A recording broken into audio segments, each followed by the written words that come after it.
Looking for an interesting fact to share at your New Year's party? How about this? New Year's Day hasn't always been celebrated on January 1st. The new year that many cultures celebrate falls on January 1st, but this only came into effect in 46 BC when Julius Caesar declared January 1 the official first day of the year. At the time, Rome abided by the traditional lunar calendar, which follows the cycles of the moon. But by the time Caesar came into power, the calendar dates and seasons were totally off. So to help them align back up, in 46 BC, he decided to add 90 days to the calendar, making that year 445 days long. But from then on, his new calendar would have 365 days with a leap year every fourth year, just like the calendar we all know today. Before Caesar, most people followed the lunar calendar. The earliest records of New Year's festivities were from 4,000 years ago in Babylon, where they celebrated New Year's around March. According to their calendar, the year began when the first new moon of spring appeared. Some parts of the world still abide by the lunar calendar. So in addition to kicking off a new year on January 1st, they also celebrate their own New Year's, which can fall on completely different days according to their lunar and cultural significance. For example, the Chinese New Year, also known as the Spring Festival, often happens in February. In India, one of the biggest New Year festivals, called Diwali or Festival of Lights, usually happens in October or November. Although different cultures celebrate New Year's on different days, one thing remains constant. We're all celebrating a fresh start. Those who observe Chinese Spring Festival wish one another future prosperity, and the traditional Hindu New Year involves making resolutions for spiritual growth in the coming year. Even Julius Caesar's decision to begin the new year on January 1 was looking to the future. The date was in honor of Janus, the month's namesake and the Roman god of beginnings. Embracing a fresh start is something everyone, no matter where or what culture you're from, can toast to. Happy New Year!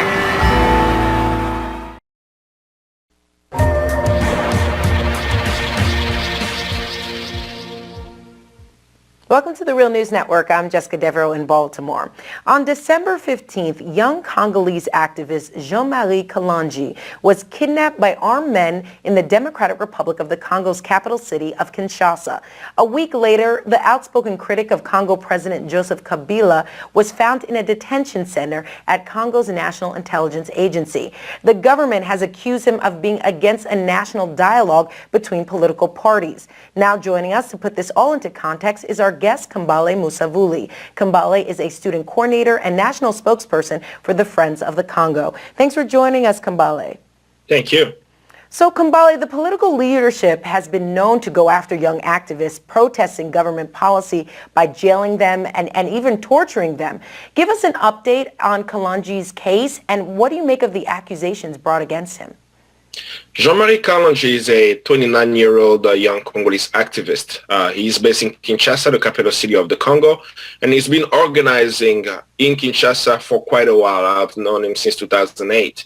This young man has gone to college campuses, educating the Congolese people around their civic engagement, why they should be active participants in the society.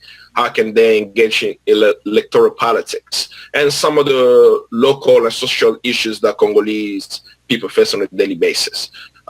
His activities has brought him to shine amongst other youth leaders, and unfortunately on December 15th, as you pointed out, he was targeted by the Congolese government. But what is particular about how he was targeted is the government or those who have held him in a detention cell today are stating that he made a Facebook post around the Congolese politics, specifically the Congolese National Dialogue, where he stated that he is against the Congolese National Dialogue. So it's very interesting to see that there is no freedom of expression in Congo, that even a Facebook post could result in a detention and at worst could result in death or torture by the Congolese Secret Service. Yeah, and we should mention we have presidential elections coming up in the Congo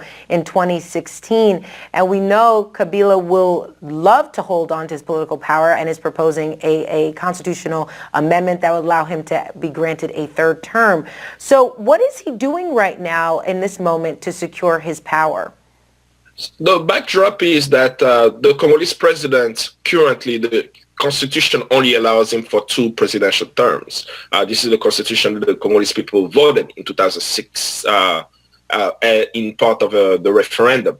But the Congolese president for the past 2 years have shown that he does not want to leave in December 2016, the end of his second and final term. There have been talks of introducing an electoral law that will make sure that there is a national census before the election, which will de facto extend the stay. That didn't work. That was in January of this year.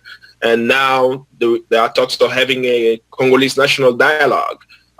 This actually was something recommended by the United Nations in 2012 as part of bringing Congolese together for peace and stability. But the Congolese president is using that today as a way to also extend his power. How will that happen? Analysts say that with the national dialogue, there could be something coming out of it where it will call for a transitional government, which again will extend his stay. But the people have been vigilant, specifically the youth. The youth, or I would say the entire country, are in total dissatisfaction with the misleadership of Joseph Kabila. Now, this Joseph Kabila is the same one that the West has supported since 2001, and major corporations have supported. But the Congolese people have said no to him. I'm glad you mentioned the West, because I want to bring up the United States and their position regarding this potential extension, him having a third term. They were against Rwanda's president seeking a third term. What's their position with Kabila? It's similar. But let's be clear about the West, or specifically the United States position in the Congo. The United States is the nation that recognized Congo as a personal property of Leopold in the late 1800s, which caused Leopold II to control the Congo. The United States was also part of the conspiracy to kill Patrice Lumumba. The CIA was active in 1960 in the Congo, where when the Congolese elected their own leader, Patrice Lumumba, the United States conspired to kill him. He was assassinated on January 17, 1961.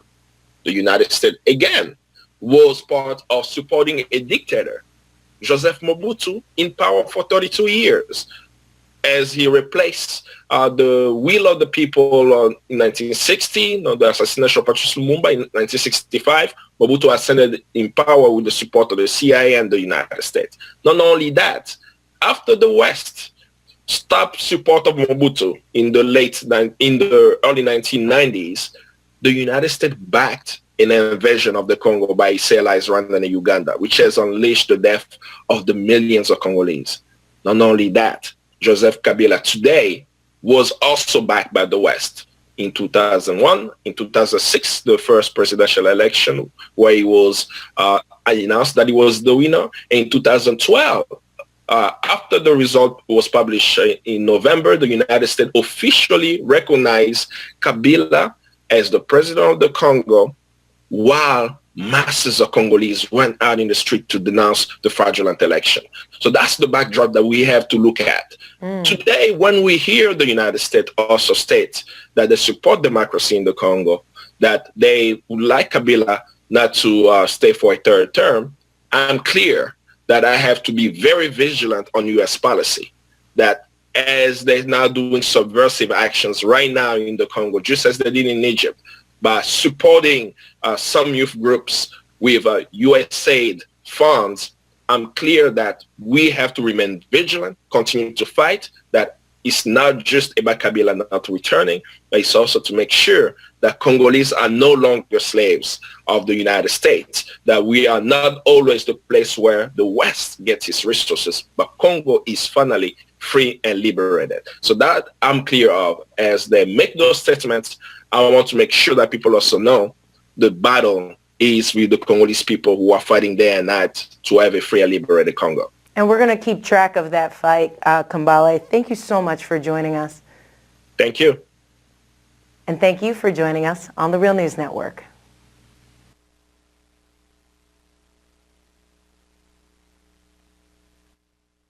In the name of the African ancestors who began the march of humankind in the womb of Mother Africa, we ask these ancestors to be with us, to strengthen us, and give us a vision for the future. In the name of the African ancestors who began the march of humankind in the womb of Mother Africa and marched down the Nile, laying the foundations for human civilization and culture, we ask these Africans to be with us, to strengthen us, and give us a vision for the future. In the name of these African ancestors who built their pyramids and their temples to their God concepts, to their principles, and to their moral values, who left us a legacy of architecture and monumental building unparalleled in the history of the world, we ask these ancestors who built the pyramids, who built the temples, to be with us, to strengthen us, and give us a vision for the future. We ask these African ancestors who took this African culture and extended it throughout Africa, building the stone cities of Zimbabwe, building the empires of the Sudan, Ghana, Mali, and Songhai, building the Swahili city-states along the east coast of Africa, and in Christian Africa, asking King Lalibela and giving him the courage to build the 12 churches of Lalibela from the ground down, monuments to the world. We ask these Africans who spread this culture to the Dogo and to the Akan and to the Yoruba and to the Bankango and to the Zulu. We ask these Africans to be with us, to strengthen us, and give us a vision for the future. In the name of the Africans who opened up Africa, opened up the Nile Valley to other cultures and other peoples, and they came in and nurtured themselves on the African greatness. First coming in early with the ancient Hebrews, and they synthesized this culture and produced Judaism. Later coming in were the Christians, and they synthesized this culture and produced Christianity. Coming in were also the Greeks, who took the African culture, synthesized it, and produced Greek civilization. And then later, the Prophet Muhammad, and with the Arabs coming into the Nile Valley, they synthesized the culture and produced Islam. We ask these African ancestors, who as part of their legacy laid the foundations for Judaism, Christianity, Islam, and Greek civilization, to be with us, to strengthen us, and give us a vision for the future. We ask those African ancestors pulled out of Africa, taken to the hells of North America, South America, the Caribbean, maintaining the spirit of African humanity in their hearts and in their minds, and who left us this enormous legacy of struggle. We ask those Africans who resisted enslavement in the villages of Africa, who resisted enslavement in the shores of Africa, who resisted enslavement in those forts and dungeons, who resisted enslavement in the holds of those ships, who resisted enslavement when they arrived on these shores in the New World. We ask these Africans who ran into the highlands of northeast Brazil and established for 100 years the first free republic in the Americas, the Republic of Palmares, and their last great leader, Zumbi, who spirit and sacrifice. We asked these Africans who replicated the Brazilian experience and went into the highlands of Jamaica and became the maroon-free communities. We asked these Africans who went into the backwoods of the Guyanas and Suriname and created free republic of the Suramaka and the Ajuka. We asked these Africans who went into the backwoods of Georgia and the swamps of Florida and moved with the Seminole Indians and resisted oppression. We ask these Africans who left us a legacy of struggle and resistance, the likes of which no one in the world has, to be with us, to strengthen us, and give us a vision for the future. We ask these Africans who created and laid for us a foundation of struggle and resistance that was passed on generation after generation, that was passed on to Harriet Tubman, who fought her way out of enslavement and became a symbol of freedom for all of us. Similarly, Frederick Douglass and hundreds of thousands of others fought their way out of enslavement. We asked those Africans who went with Boukman, Dessalines, to create the greatest revolutionary experience in the history of the world, the Haitian Revolution, leaving us a legacy, the likes of which no one else has had. We ask these Africans to be with us, to strengthen us, and give us a vision for the future.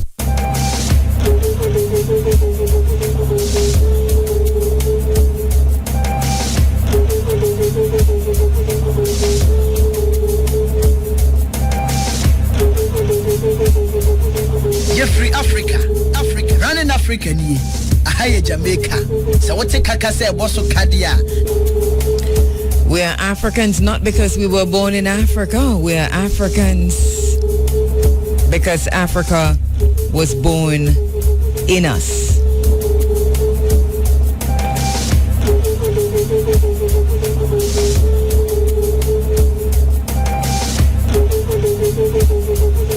think one of the greatest challenges that we have to face as we go, as African peoples, as we go through 2016,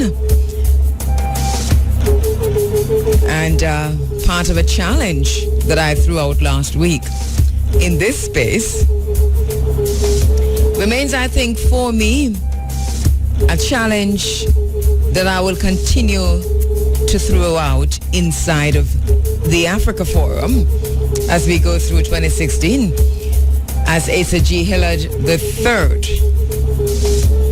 And that is to be African or not to be. Asa G. Hillard himself says that this is truly the fundamental question. To be African or not to be. You know, once again, I've been reflecting on what it means to bear witness. And that outside of the courtroom, outside of that setting, and in the context in which it is used in this space, bearing witness, that bearing witness presupposes our responsibility once we have seen, once we have participated, once we have heard, our responsibility to seek out, to change, to speak out, to stand up for, to defend if possible, if necessary.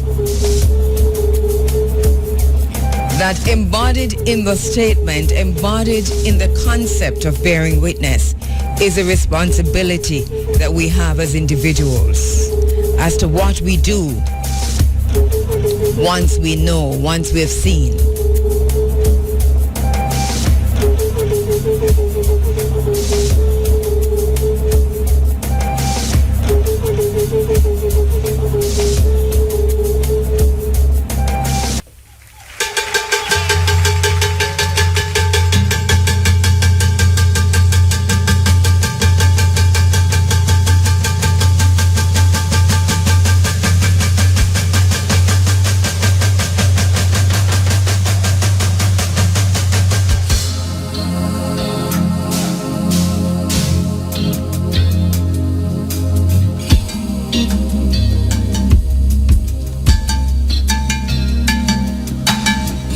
There's a train that comes from Namibia and Malawi.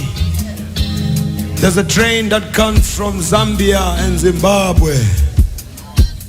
There's a train that comes from Angola and Mozambique, from Lesotho, from Botswana, from Swaziland, from all the hinterlands of southern and central Africa. This train carries young and old African men who are conscripted to come and work on contract in the gold and mineral mines of Johannesburg and its surrounding metropoli. 16 hours or more a day for almost no pay. Deep, deep, deep down in the belly of the earth, when they are digging and drilling for that shiny, mighty, evasive stone, or when they dish that mishmash food into their iron plates with the iron shovel, or when they sit in their stinky, funky, filthy, flea-ridden barracks and hostels, they think about the loved ones they may never see again because they might already have been forcibly removed from where they last left them, or wantonly murdered in the dead of night by roving and marauding gangs of no particular origin. We are told.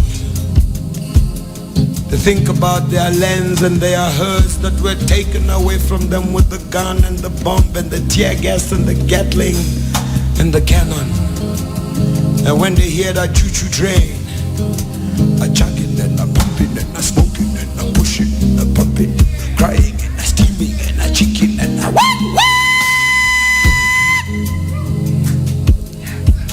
they always cuss and they curse the coal train.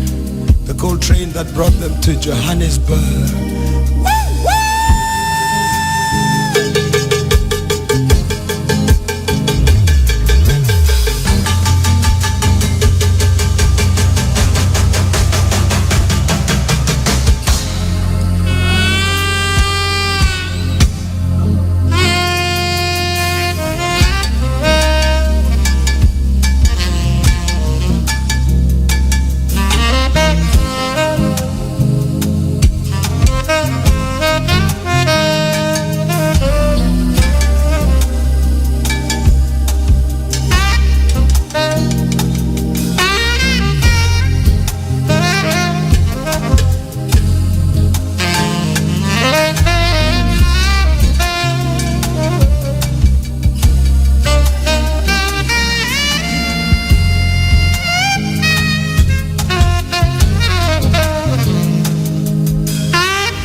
must stop to acknowledge and to remember.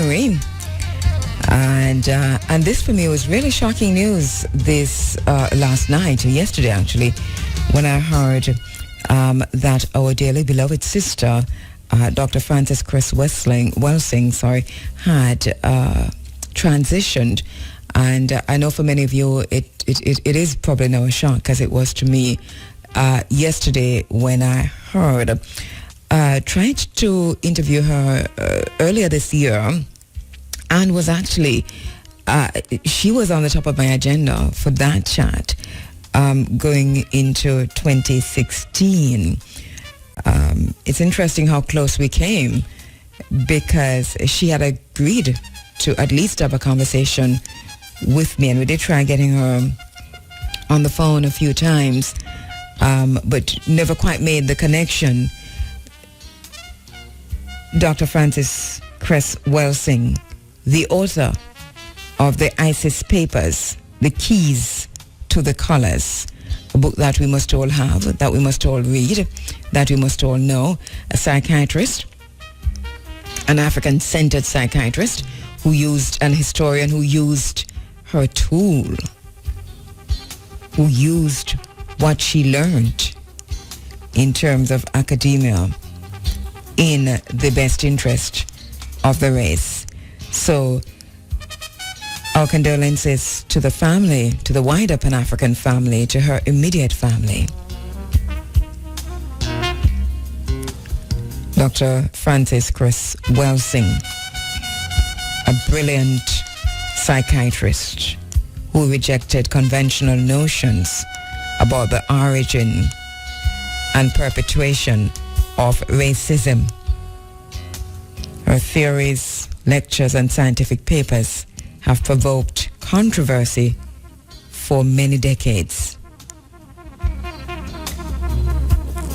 The ISIS paper? Not too late to get a copy of that. The ISIS Papers, The Keys to the Colors. Dr. Frances Cress Welsing. Ashe, ashe, ashe. Sivele talaku bayi Sangela tawa boka Hey body, what is this? Mama lase So mama lase Stimela Babo Si hamanga malate Sivele talaku bayi Helele sangela tawa boka Hey baby, what is this? By my life, yo,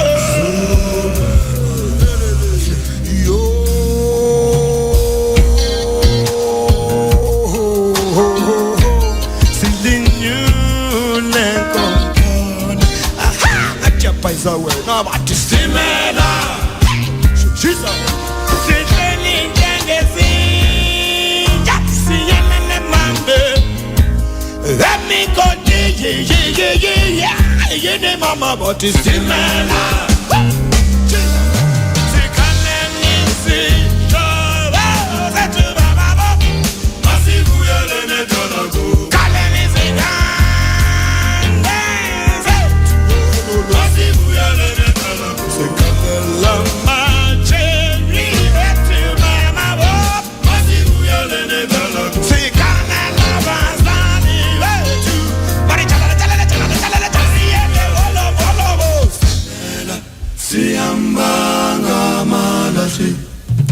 Sivele talaku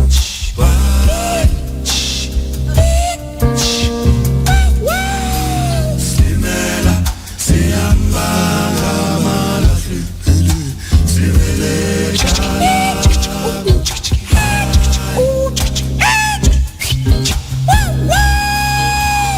Simela Siamba Malasi Sivele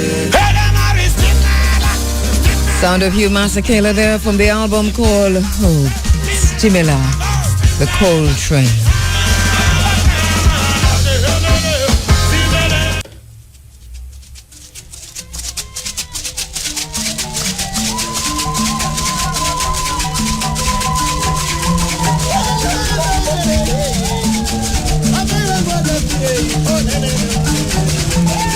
All right, we're going to go straight to the telephone lines.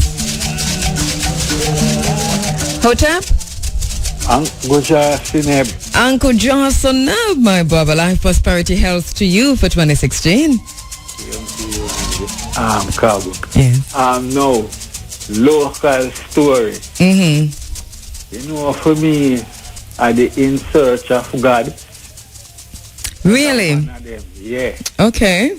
Especially now when you did have Professor Small. Yes. It kind of put things into context, you know. Yeah. Mm-hmm. And it's interesting because we're going to continue it, as you know, next year. Well, this year. And I find for myself that the things are coming together, just like, you know, Kwame Ture says, African people are coming together now. Well, yes, go ahead. Professor Small, when he used the whole thing of the Bible stories being metaphoric, you know? Yes. And then, why at the end of where I'm saying to me, I don't know about nobody else, is that we are our own gods through our ancestors, you know. Wasn't that poignant? Because one of the things that did for me when I heard it first, it wasn't the first time I heard it in this space here, but when I heard it first, it had me stop for a minute and said, if we know who we are, you know, as if we search for our ancestors, search for ourselves, then ultimately it will bring us right back to our God, understanding who God is and what God is. No, the God concept then, put more into context. I mean, a song when we define catching, but Professor Small put that more into context. Out of the drum we come. I played it for you that morning. Did you realize? Yeah, man. Yeah. Out of the drum we come. Yeah. The other local story. But I'm going to let you get away with that one. I'm not going to call it a story, you know. I'm just going to thank you for that, and you still have your four stories. It's connected to the In Search of God. All right, okay. But next one is the Public Defender's Report. Yes. Huh? How significant do you think that is? That is Recoral Gardens, right? Yeah. How significant do you think that is? Very, you know. Yes. Given the space where we occupy and all them been going on over the 53 years since the incident, you know. I think it's not everything that we would hope for, but the fact that them acknowledge it and you know. And I think also as we look, we're talking about looking back to go forward, and so the report came out late last year, and I think this is one of the issues that as we're going to 2016 that has to be on the front burner. In terms of where that report goes from here, what level of interrogation it all goes through in terms of whether or not, you know, Rastafari will be involved in the conversations, and then also the parliamentary debate. Now internationally, elections in Nigeria. Yes. Mamadou Buhari. And the transfer did take place smooth. And even though I might jump the gun about the Boko Haram thing. You know, I thought about you when I was looking back at this, because a few years ago, I don't know if you recall this, you know, Garnet, a few years ago, when we were doing this very same thing, asking for the big stories for the year before, your big story long before Boko Haram was a word, a term that people knew, was that we should watch out for Boko Haram in the years ahead. Do you remember saying that? Yeah, man. What, do you remember what year that was? Last year was... never last year, man. It was before. Yeah. Before it was about 2013, so... Right, but it's just about the time when it was a little known group, and the name was barely piercing the mainstream media. Yeah. Many hadn't even many didn't even hear that name before. Many were hearing that the first time on this program when you mentioned that, yeah. It was more Al-Shabaab was the thing. Yes. And then I say... And Al-Qaeda. Yeah, watch Boko Haram. Yeah, I remember that, man. Yeah, right. So you're saying that the elections in Nigeria, big story for you. It's interesting how the Western, the imperialistic powers were involved in that election, though. Yeah, man, it's like them actually stage it, which lead me to the last thing now. The Western powers are focused on Paul Kagame and where name down Uganda, Museveni, and especially Kabila in the Congo, how them are go for them third term. I mean, I say why the West are dictate? Because Cameron them and what have you can spend any amount of term, you know. But is this American thing? I mean, I say. But who is really focusing on this? Is this the media? Have we heard statements from different heads of state, for example, or politicians? Well, my here coming out of State Department / the White House. Them a bad mouth Paul Kagame. And I mean, I say, who are they? Because them choose what them want to choose. That's right, because Kagame is their man, you know, yes, and has been their man. Yeah, but may I say, them can't follow up 2 years worth of Bill Clinton with 2 years worth of George Bush, 2 terms rather, and then 2 terms worth of Obama. And that's how them choose to do them thing. It will be interesting, Ghana, to follow, because you see these 3 men who are going for 3rd terms on the continent of Africa. They have been lackeys of the West.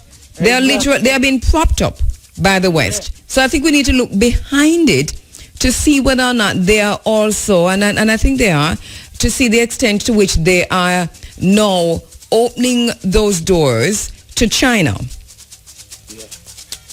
Because the West speaking out now about anything that these 3 men doing is hypocritical. Of course. You know. Of course, because them couldn't go do 1 term, 2 term, and I look down in the 3rd term without being propped up. They are the boys of the West. Kabila is a disgrace, and Kagame has turned against his own people. And I don't mean necessarily people of his country, but I mean in the region. And they're all involved to various extents in the atrocities being committed in the Congo. Yeah. And the thing to watch globally now for this year is Burundi. Yes. Give thanks. You too. What good, Uncle Jobson?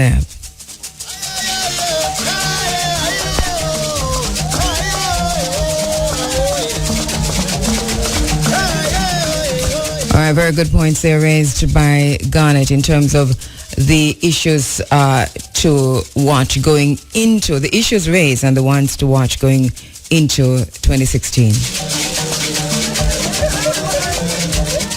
All right, Hotep, my brother, what are the big stories of 2015? Well, a pleasant good morning to you. Yes. And a happy new year to you. To you too. To you too. Yes. And to the people of the world who's listening to IRFM.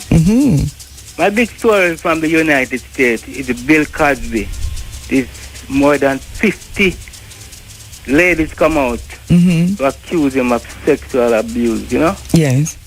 And the court, that's the way the court is calling up his wife, Camille Cosby now. He's supposed to attend the court the 6th of January. Yes.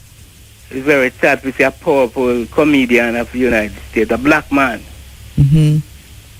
get himself in this trouble. It's alleged, you know? Yes. My big case, my big problem news in Jamaica is the killing of our people. and the road accident on the road. Yes. You know? And you for the local, and let me just spend some time on that with you too, because the extent to which Jamaicans have turned against themselves, there has to be a deeper meaning to life.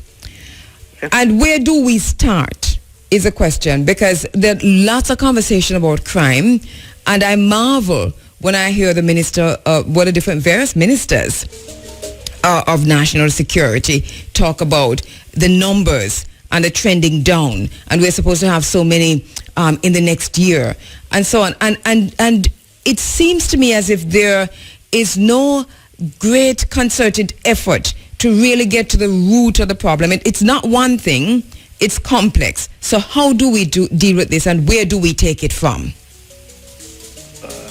That is a question. Yes. Is it impossible? Bruce Golding, do you remember when Bruce Golding won the elections way back when, and he said Jamaica was ungovernable? Yeah, I remember his word. Where did he say that? He said the country is ungovernable. Governable. That's what he said. You have to use the word, the country is ungovernable. And you is the leader of the world. That means you can't manage it. It's an interesting thing. It's an interesting thing. And you talk about the crime, and you talk about also the accidents on the road. How do you? What's your suggestion in terms of dealing with these as we go into 2016? What do you think should be done that is not now being done? I don't have anything in my idea now, but I leave it up to the authority to control. But you can't leave it up to the authority. We have to leave it up to ourselves. That sounds like madness to me if you're going to leave it up to the authority who control. Who are the authority who control? The government in power. Government in power. Yeah, in terms of Jamaica's history, though, and in terms of our political history, isn't our partisan political history wrapped up and tied up and in bed with murder, with crime? Especially gun crimes? Please repeat that again. You say you're leaving up to the authorities, and I'm saying to you, to what extent have the authorities, over the many years in terms of our political history, been part of the problem? Giving guns to dons and arming garrisons and so on. They have confessed to this from time to time, you know. Yeah, so I'm not talking, it's not no secret. One of them said they used to associate it with, you hear me? Mm-hmm. One of the leader, one of the politician leader, I don't want to call his name, say he was associated with gunmen. Yes. I don't want to call him, because I know he listened this morning. I want to, say he was associated with gunmen. He's the only one who come out and confess to Jamaica and to the world. Right, we need truth and reconciliation, but after truth and reconciliation, there must be some serious sanctions. It can't be a South Africa truth and reconciliation. But are you through with your big stories? That's your big stories for 2015? Yes, all right, thanks so much. Thank you. Happy New Year to you. Same to you, my sister. All right.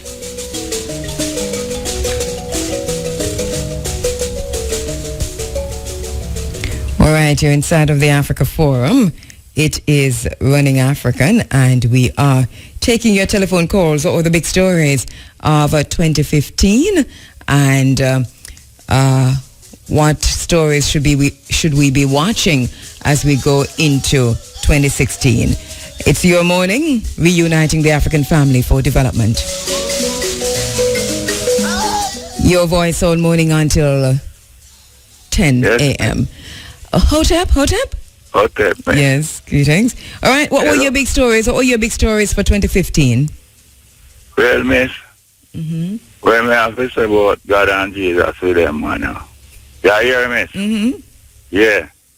Marcus Garvey baptized. And Paul Bogle baptized. George William God baptized.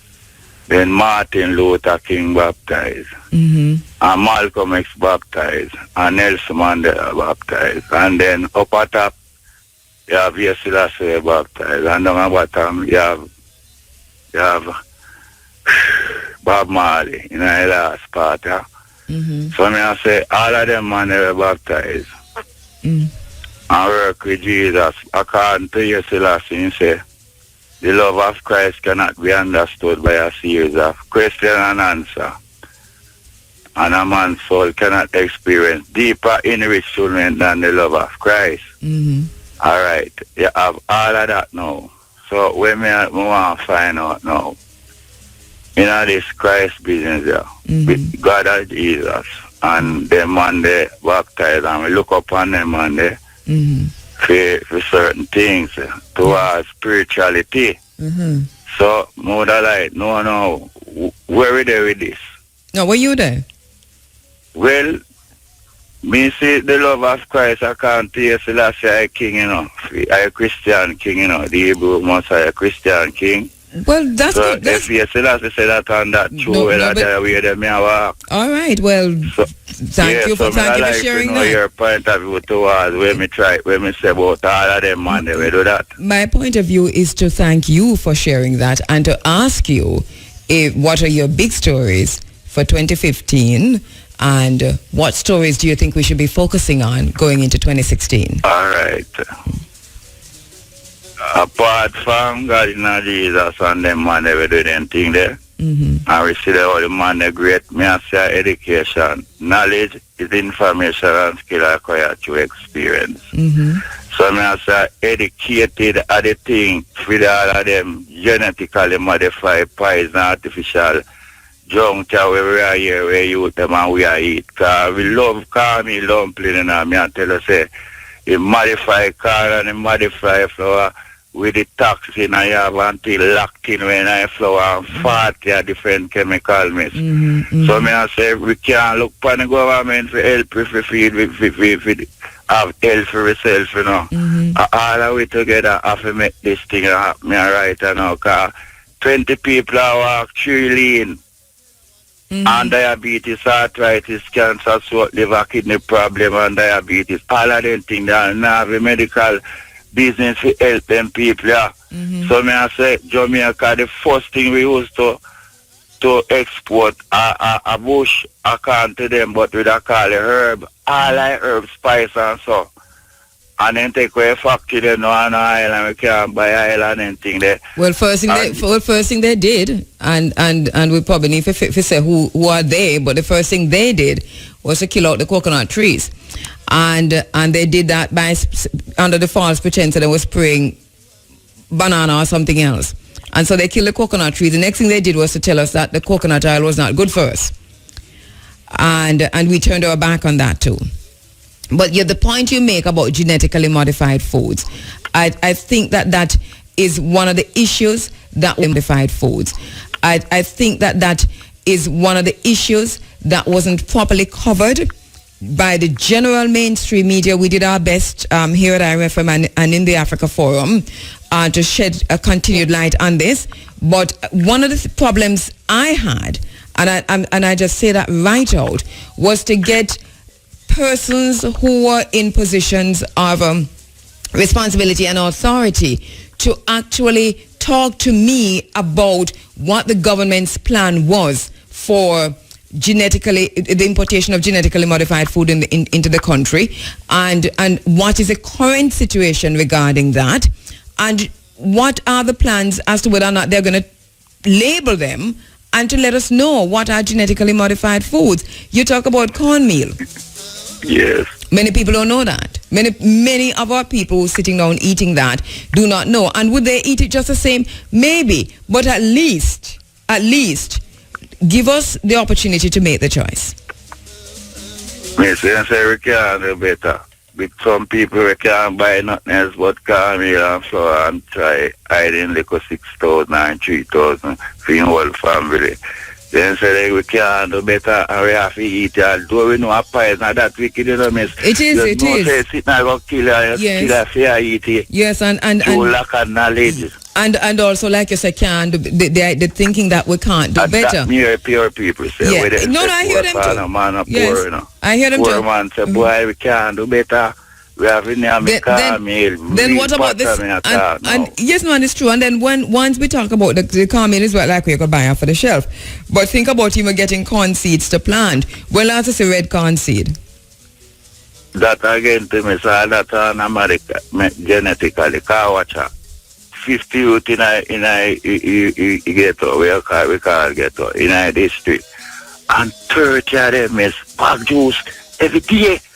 Bag juice and 2 biscuit them. Me shame. And we used to say man no drink bag juice from base. Miss, me I'll beat 1 and 2 too. Me I tell you the truth, I mean, he's a man try go natural. Artificial thing no good for your body, you know. You try go peanut punch, but it never work. Artificial, no good for your body. No, it is true. It is true. Your body know, yes. If your mind don't know, when we find out, if your mind don't know, your body know. Yeah. Say the thing they no good. So and talking about a problem. And talking about the body knowing, do you notice? Body always know when no good what you put in it. Yes, and do you know? Slip your mind, you know, but it's if you go in your body and the artificial your body fling it anyway. Cause me go hospital and see them a show rice through man throat through tube. Because him no know him mind no know and they go in your body the poison thing them. Yes. One of the issues that I have on my list to continue to expound on, and I've made a commitment to myself to ensure that I get to the bottom of this and the top of this and the middle of this, is what is the Jamaican's government policy regarding GMOs? We're going to have to be told, and somebody will have to talk to us. Because when you say government, it comes like, really, I look to them. No, but my brother, no, we are carrying. But we have to know. But that's the reason why we are asking what the policy is because we are not leaving it to them to determine the policy. But where do we go if we do not know what the policy is? We can't left them out, but no. It look like we said every now and then. You know what you mean? You know, it seems almost hopeless. But let us have the conversation, because they themselves totally ignorant of a thing. And it is in the fine print of all these trade deals that they're signing. One more thing I'm missing. Yes. They always try to say, boy, I go help with the nice fun and go in and know what they say. I love them, say I not help. You love here, then the pan, and love the poor man, and right now, when they get they beg help the poor man, and then tell the poor man say they love him. So the English again, you see, they use it, the word in a 2 different ways. They beg you money. Yes. Pan international say help the poor. Yes. When they reach the poor, then say they love the poor. No help. But that's the thing. The poor has to remain poor for the love for the love to continue. Rich, you know. The poor help people rich at the same time poor of your hand. Well, one of the things that we won't do is to buy into this thing of being poor, and it's something that we should talk about another time. When you say poor, you know, you're poor yourself, you know. You have to say you're rich if you're hungry, you know. Yeah, and what we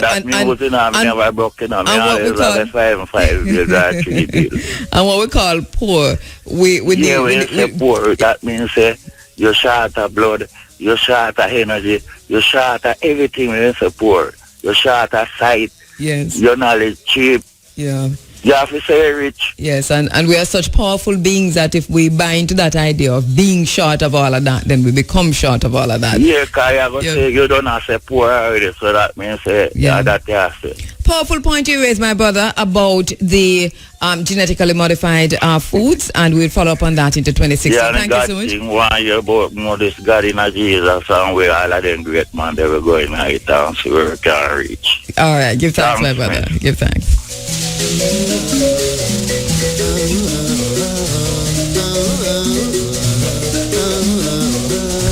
To be African or not to be, that is truly the fundamental question. Asa G. Hiller tells us that slavery, colonization, segregation, apartheid, and the ideology of white supremacy are systematic ways of assault on African people.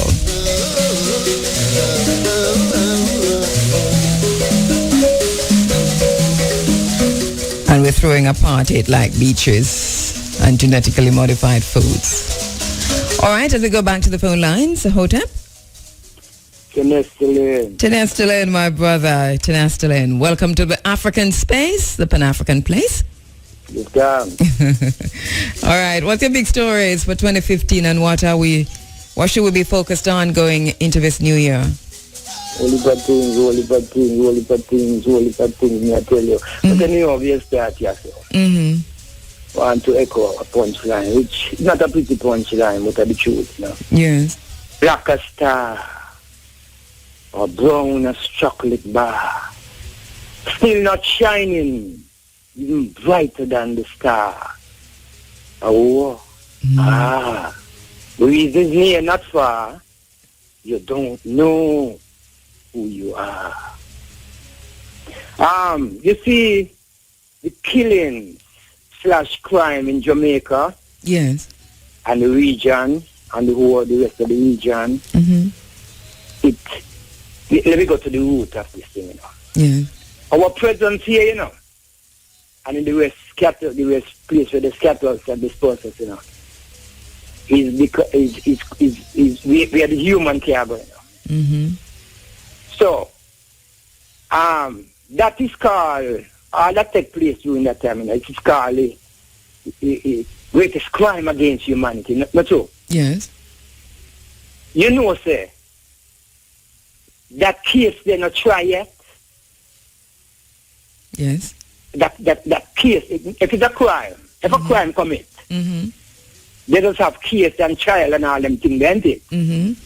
Apart from South Africa, we see they not take it to that stage. They say they don't reconcile and whatever. Well, and we're seeing the bitter fruits of that. Yes. It left it's unfinished. It's unfinished. Not sealed. No. Come forward to what we talk about, you know.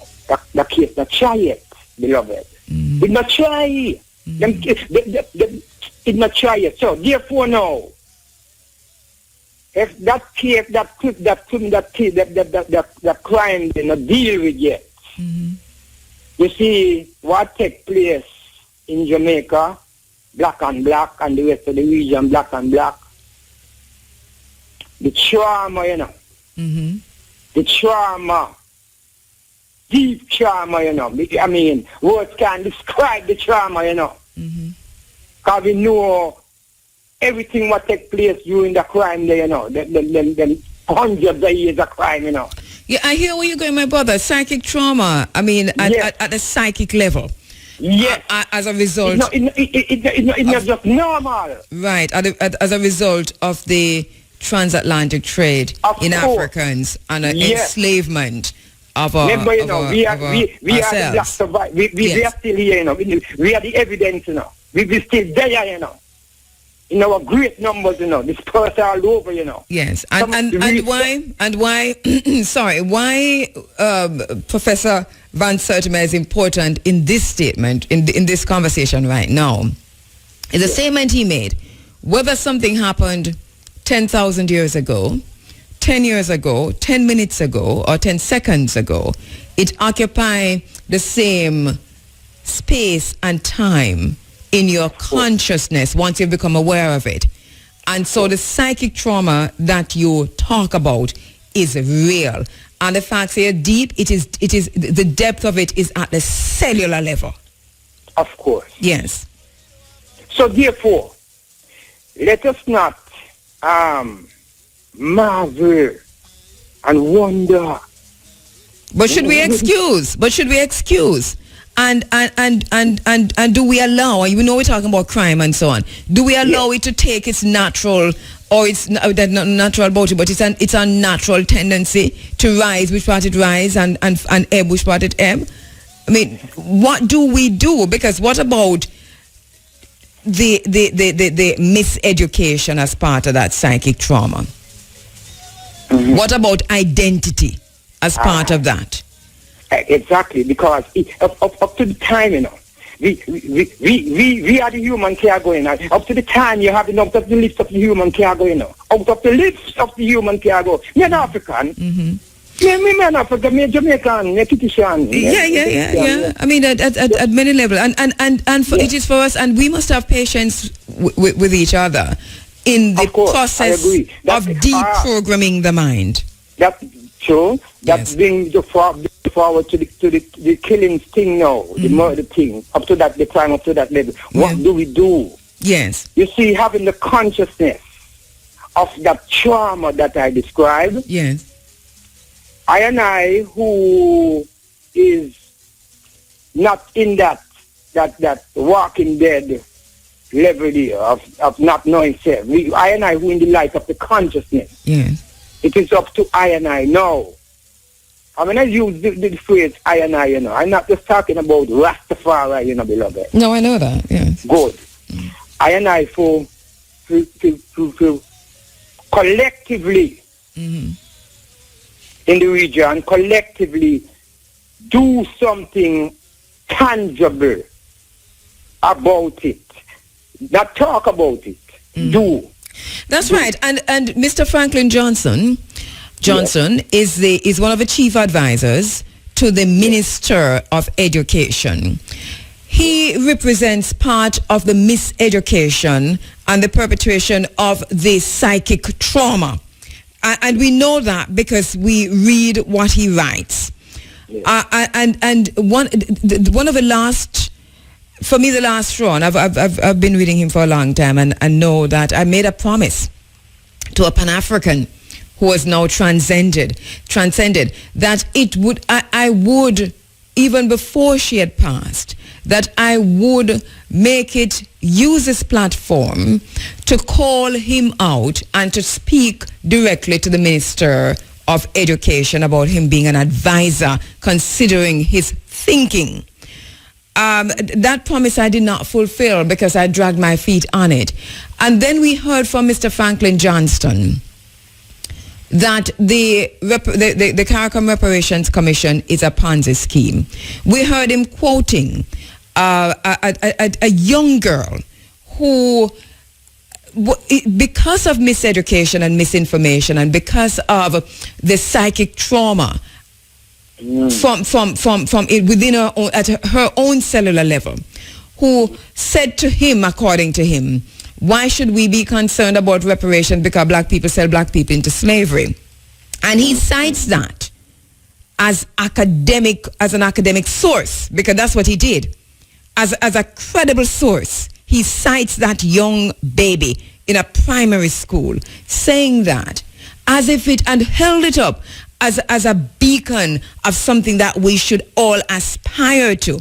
And it is now 93 days today since that article was published under the name of Mr. Franklin Johnston, who is an advisor to Mr. Ronnie Thwaites, who is the Minister of Education. And we have not heard zing from the Reparations Commission, the CARICOM Reparations Commission, on it. We have not heard zing from the people of Jamaica collectively on it.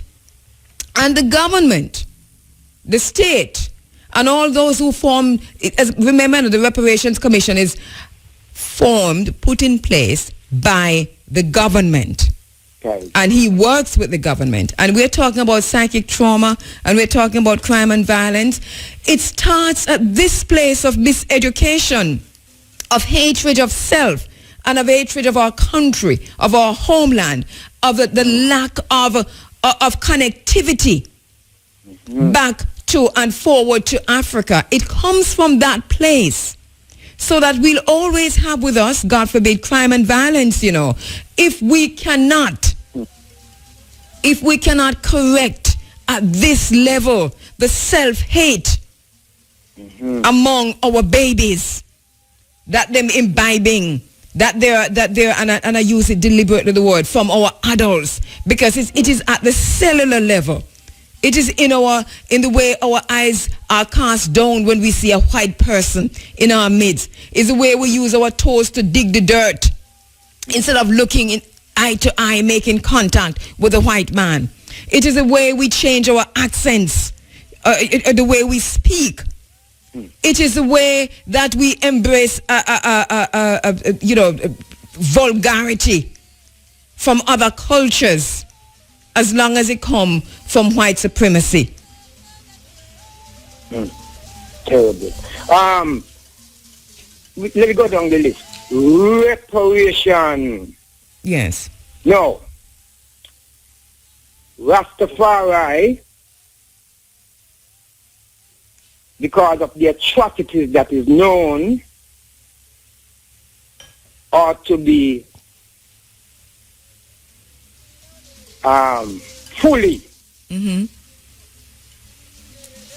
part of that issue. And I start there and not bringing it out in the wider, in the broader African family. Yeah. No, Jamaica, Dominica with the dreadlock, and we can just go on and on and on. Yes, the West yes. Islands, and we've been through our atrocities. Yes. And I've been through some terrible atrocities, rising the way we rise in this black live here. No, Rastafari at this point in time, being the vanguard for black supremacy, Rastafari ought to lead the way in showing how reparation ought to be dealt with by starting first and foremost with CARICOM, demanding that reparation, we collectively get ourselves together. And I hear you say Rastafari should lead the way, but you see, I want to disagree with you up to a point. Let me tell you why. Because Rastafari has been leading this process for a very, very long time. Yes. And so that is a given in terms of the work that has been done and that Rastafari continues to do in regards to reparations. But the process has to be a collective process, and collective leadership is possible. It's called leaderfulness. Yes. And I think one of our problems is that we have not, as a people, we have forgotten that concept, which is part of our DNA too, Yes. But we have forgotten that. So the idea is to remember that. But anyway, I interrupted. Yeah, go ahead. But you said reparations is... Yes. Yeah.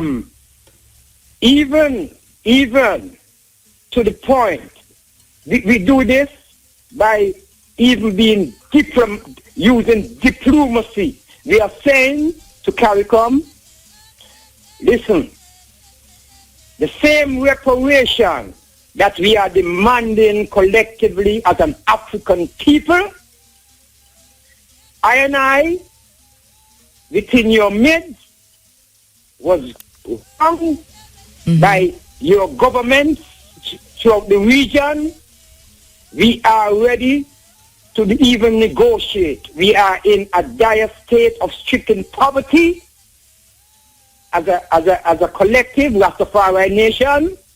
We are in need of structural, we have our needs. So therefore, financial, economical reparation, even if it is dished out in bits and pieces, we are willing to go there. Yes, and are you? Is it something that you're begging, or is it something? No. I think we have to make that distinction. No, we are not begging anything. Yeah. Just like how we are not begging the white world, we are not to beg the white world. Let me repeat that. For what belongs to us as a people. My brother, I have to wrap it up. I find the conversation very engaging. Don't wrap me up yet. No, man, I'm giving you a minute. Quickly, yes. Going forward into 2016 and beyond, it ought to be key leaderfulness. Key leaderfulness. The right faces in the right places. Thank you so much. Thank you so much. Reparations. Thank you so much, my brother. It is Running African, as we are wont to do every year, the first Sunday in each new year, is to get just to reconnect with the family on a physical level through the phone lines and so on, to have your comments in this space. And one of the things that we've done over the past few years is to ask you for your biggest stories, the 4 or 5 big stories for the year past, and looking ahead to the new year, looking to what the issues are that we should be focusing on, what the challenges that you're foreseeing, and how do we deal with these challenges, but also to predict if we can, because we can do that too. We are who we are. Jamba Wote. How you doing?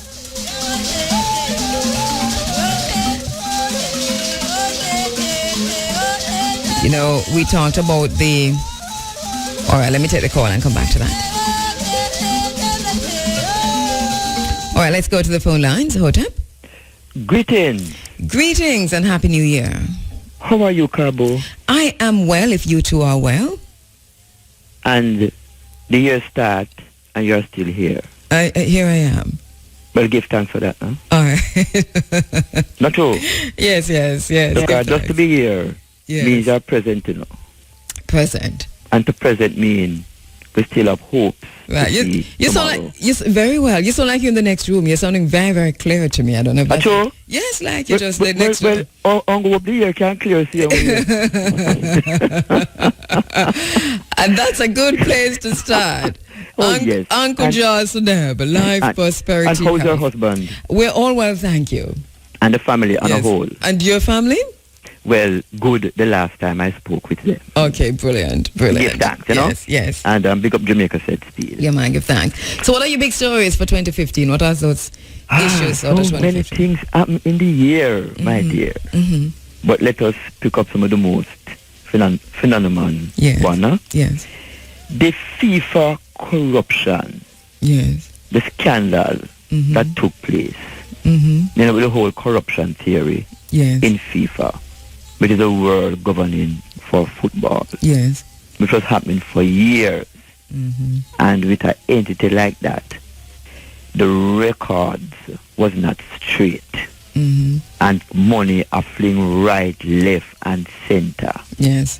It gives you an idea of what's happening in other similar entities, don't it? Most definitely, because along with that was the scandal again too from the IAAF. Yes.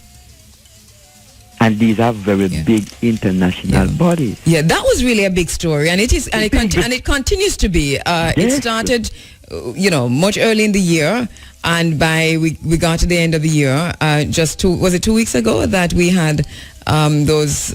Was it 8 years sentences? Yes. Yes, truly. Yes. From the FIFA president and Platini and the assistant. Yes.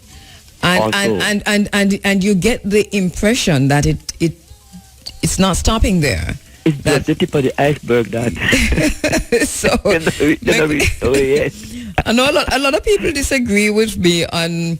I don't know if I'm disagree, and maybe I haven't spoken plainly about how I see the whole thing. Yes. But I know that people have said that, it is America trying to bring it down to get them way, etc., and it's revenge because of some of the World Cup, winnings and so on. But I don't know, my thing is, regardless, so that. But if there was nothing there to find, yes, people would not have been brought down. I'm just saying, if your thing is as it is. The fact is that there must be a whistleblower. No matter where it come from. Yeah, there's a whistleblower, but the whistleblower could have blown the whistle, and when you go for find a thing, you can't find nothing. But true. But things them found things. That's what I'm saying. And vital things too. It's true. Yeah. That's why when you do a thing with fear, then nobody will have any reason to try to turn your night into day. Yes. And that is what happened to. Yeah. Although them can plant evidence because enough of that going on, They can plant evidence, and that is why we need to investigate and investigate. Yes. Not true. Yes. So you're right. FIFA was really a big story, and it all continued into the year to come. Most definitely. So that's one, right? Mm-hmm. Yes, and the also Donald Trump wanting to be American president, but his policies are some very serious policies. Yes. Especially when it comes to immigrants. Mm-hmm. And to me, this man coming like him is a warmonger. And if you remember, when Obama took states in his hand, along with his Democrats, the ship was sinking in that financially. And they realized that because of too much wars fighting outside of America, the money was going outside America and not staying in. Along with the collapse of the whole financial system inside of America. where they got a lot of loans and people were not paying forward the loans. And so they have diverted to say, all right, let us pay more attention to our economy, in which China was threatening to overtake them.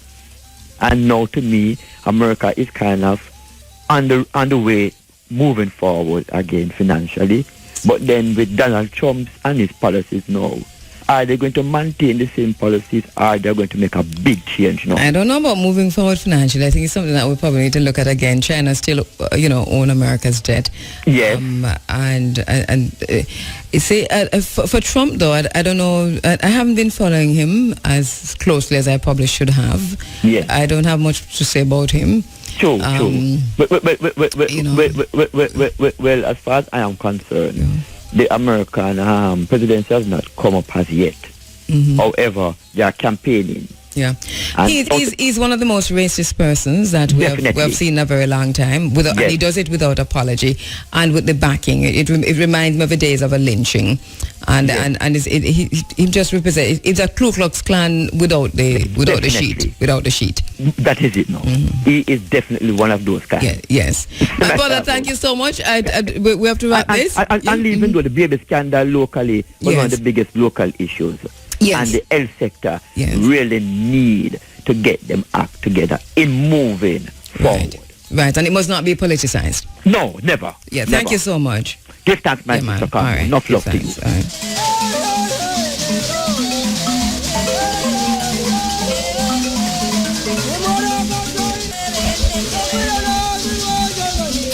Hotep? Hotep Kabu. Hi, Hotep. How you doing? Yeah, I'm fine. Yes, give thanks. Happy New Year. Happy New Year to you, Uncle Jasaneb. Pardon? Uncle Jasaneb, life, prosperity, and health. Yeah. Yes. Yes, I want to talk about the GMO thing, Mm-hmm. That is causing a lot of sick people, If you go down to public hospital, the amount of sick people you see down there with all kind of problem. I know that the GMO thing is causing the problem. It's one of the issues that we can't rule it out. We need to. They need to label the GMO products as we can know. As we can make a choice, as you said. Yes. Yes. All right. Thanks so much. Another thing. I want to know. How comes those 86 Fisher people sold out their soul for $75 million? These are people that over time I've come to know all of them, and also listeners to the program. The term "sold out their soul" is harsh. I think they were tricked and they allowed themselves to be bamboozled. I think I'd prefer to put it that way. Pardon? That they were tricked, that they were bamboozled. No, you know why they were tricked? Yes. Because they kept you out of it. I see it, How do you know that they kept No, they kept you out of it. I followed that story, I followed it, really. So they really keep you out of it, true. Yeah, they keep you out of it, man. But I never said. Yeah, I know, but yes. I know when you do things in a man, it is solid. You understand? And this time me laugh, but I can't help it because no. Why I tell you things? Me feel a way, so they keep me out of it. But true, come and say, look here, man. I mean, the thing reached so far, and I didn't even know. Yeah. But not that. You see, the thing is. I'm not a lawyer, but and they needed legal representation, which they got. No, that's also interesting. I don't know. I think I'm sad. I'm very sad about it. Let me just say that it's a travesty. I am sad. Also, yeah. Because I don't see how $75 million can really help so much people. 86. No, and I think, and look here. You see, when I look at it, too, deeper, some will get much more than others because some were, you have different levels of fisher folk there, and I think the wool was pulled over the eyes of many to buy into this deception. I think when we get into March, April, May, and so on, as soon as they are moved off, the beach, I don't know if they have as yet, that they're going to begin to recognize the mistake, yes, for want of a better word, that was made in their case. It's an injustice. A big one. I don't know that the word. I don't know. It is one. For me, it's something that I look back on and feel a great level of sadness. You know, that right under our nose, right before our eyes, in 2015, we see how the state works to oppress and to exclude and to denigrate also the masses of the people, and this is why for me, and I look also, you keep people in ignorance to a great extent, and that's why we have a miseducation system. So you keep people in ignorance so that you can oppress them. It follows. Yeah, easier to oppress when you have a level of ignorance. I have been calling out for no fixed date election. Because I heard some people like they're lobbying for that, and I said no fixed date election because the Jamaican people are being tricked, because if you have to get something, your brother has to be your enemy. Yes. And that cannot be good. Yes. And so what happened where that's concerned, like, the Jamaicans start to fight for power. But they have to keep down one to go.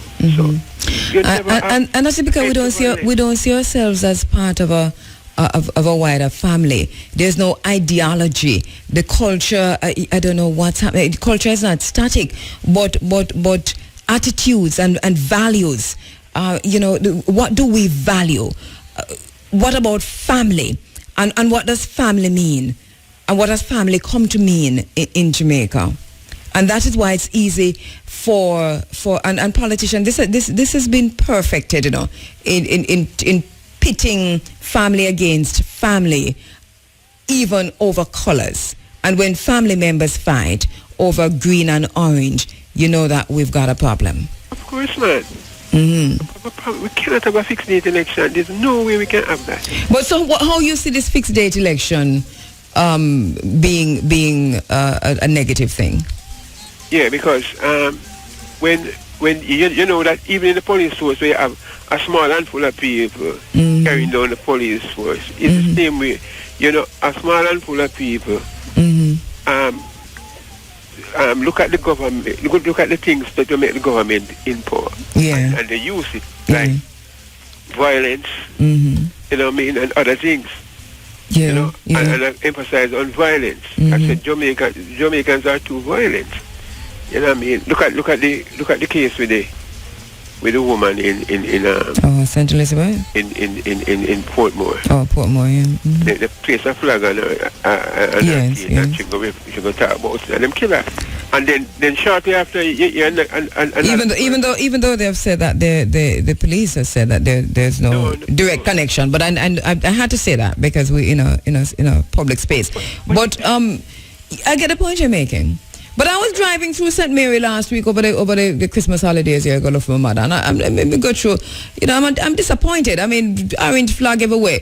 I'm totally disappointed. Yes.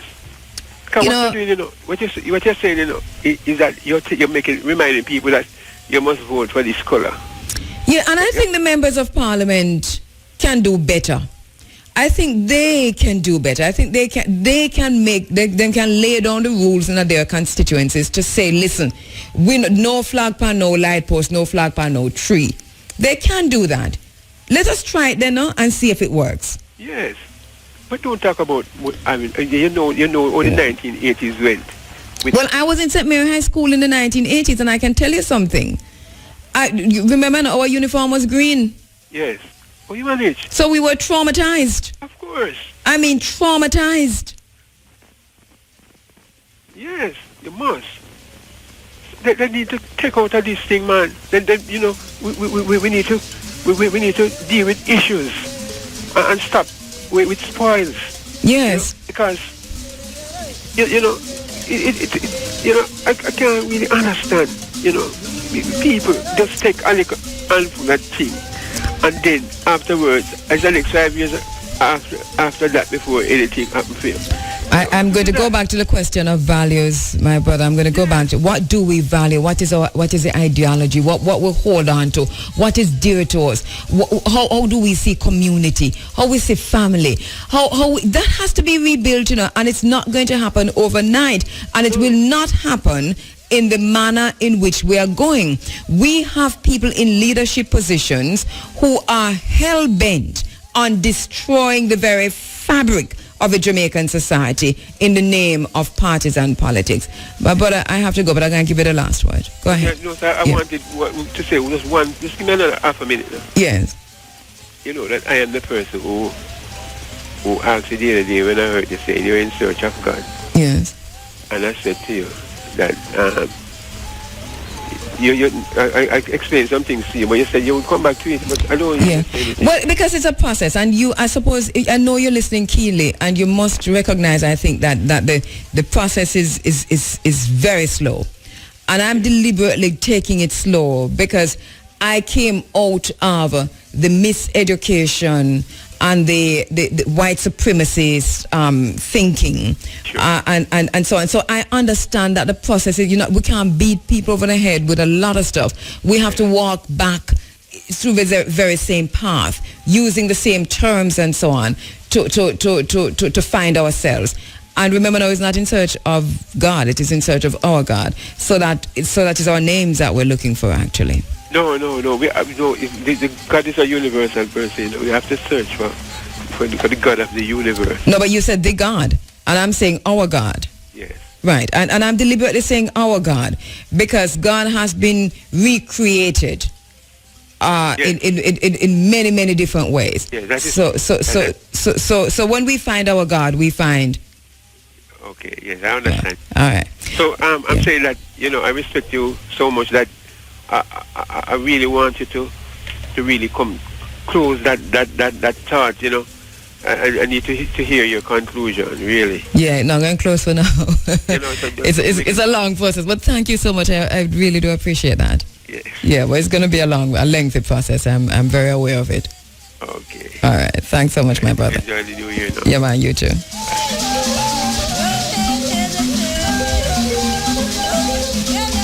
All right, so I know it was going to happen, so I'm getting a lot of flack already from persons who are saying that I'm keeping the callers on for too long. It's a long time I don't hear from the family members, them, and so they come on, and I am just having the conversations. So we're not going to keep them so long again. Family members, as you come through, remember, don't stay too long. You just drink a quick cup of tea and move through, all right?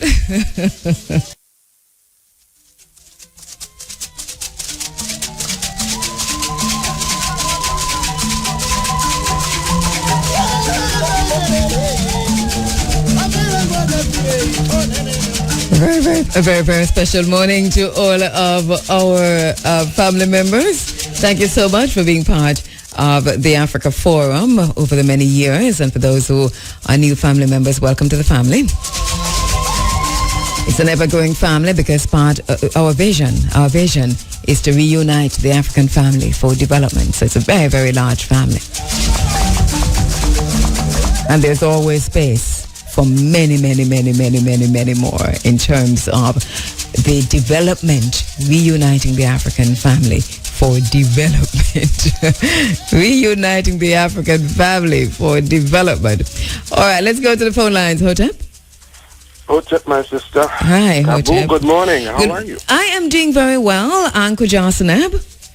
And to you, my sister, right. Glenn Garwood. And hi, welcome to the African space. You're always in the virtual place. It's good to have you in the space. Go ahead, yes. Yeah. It's funny because you have that many international stories. You have that many local stories. There's Sepp Blatter who says that FIFA is going to be sorry. It fascinates me. Yes, why? If he has not done anything, what exactly are they going to be sorry for? How long has he been head of FIFA? Since we qualified in 97. So he's FIFA, and that's why he's saying that FIFA is going to be sorry. FIFA. Yes. Then let us come back to the local zone where Philip Paulwell says there's 17 gas stations selling contaminated gas, but guess what?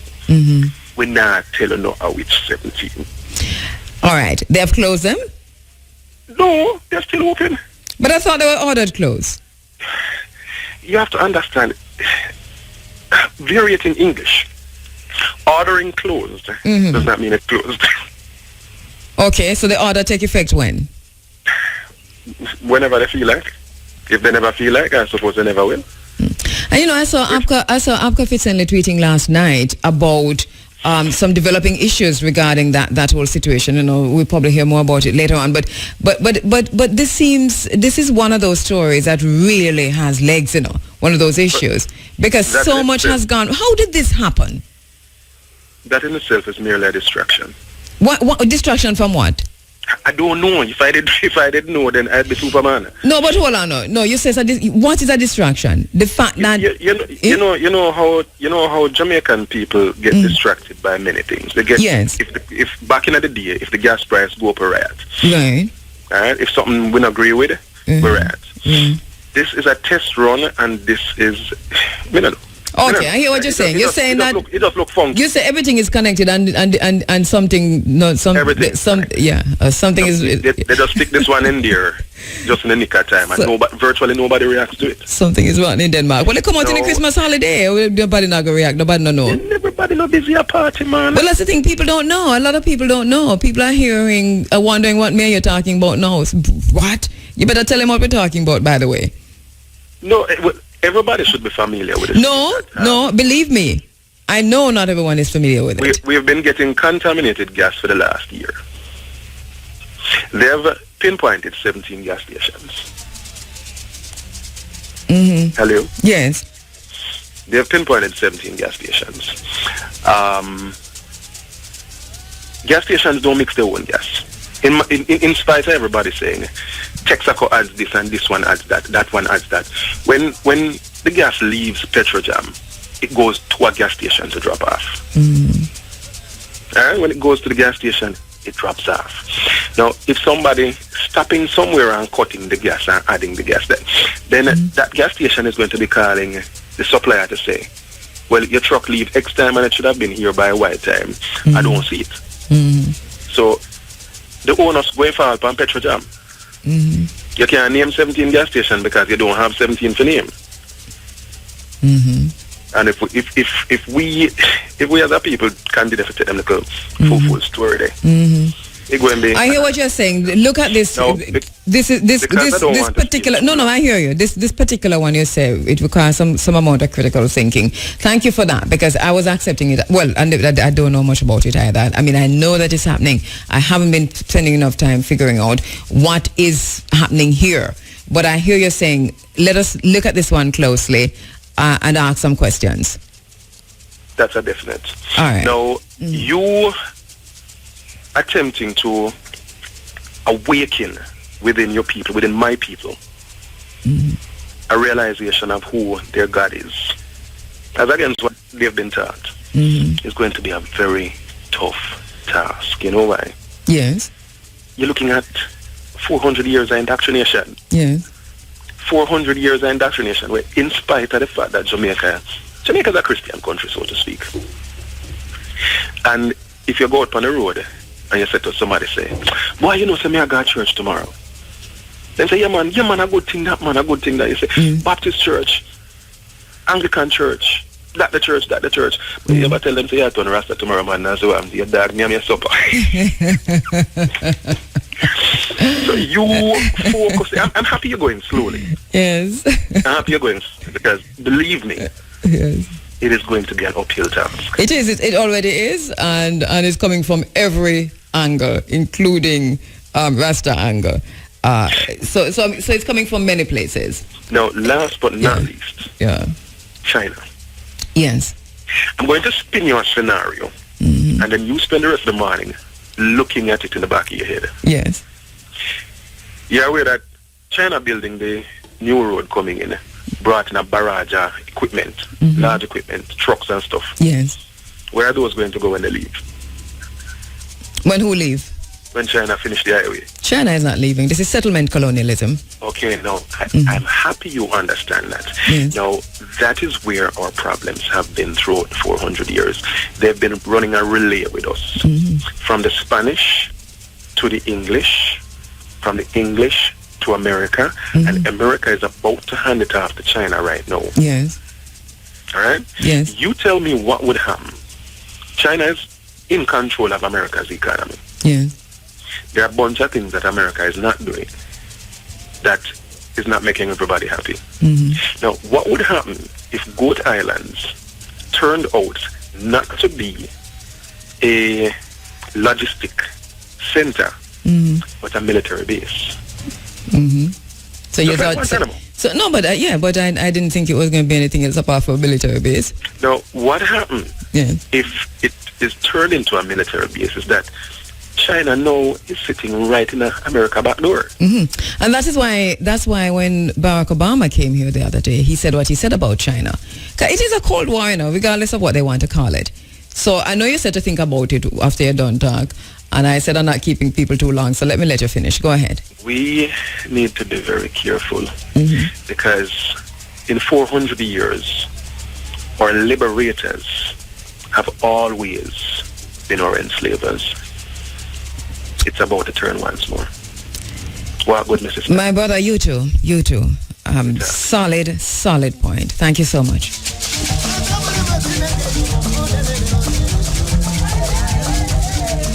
When he said to me, think about it throughout the rest of the day, I think we should all just think about what he said and do that within the context also of settlement colonialism. Understand, they don't teach settlement colonialism in school, I did history all the way up to A levels and then some. The term settlement colonialism never come up. I don't know if it has changed.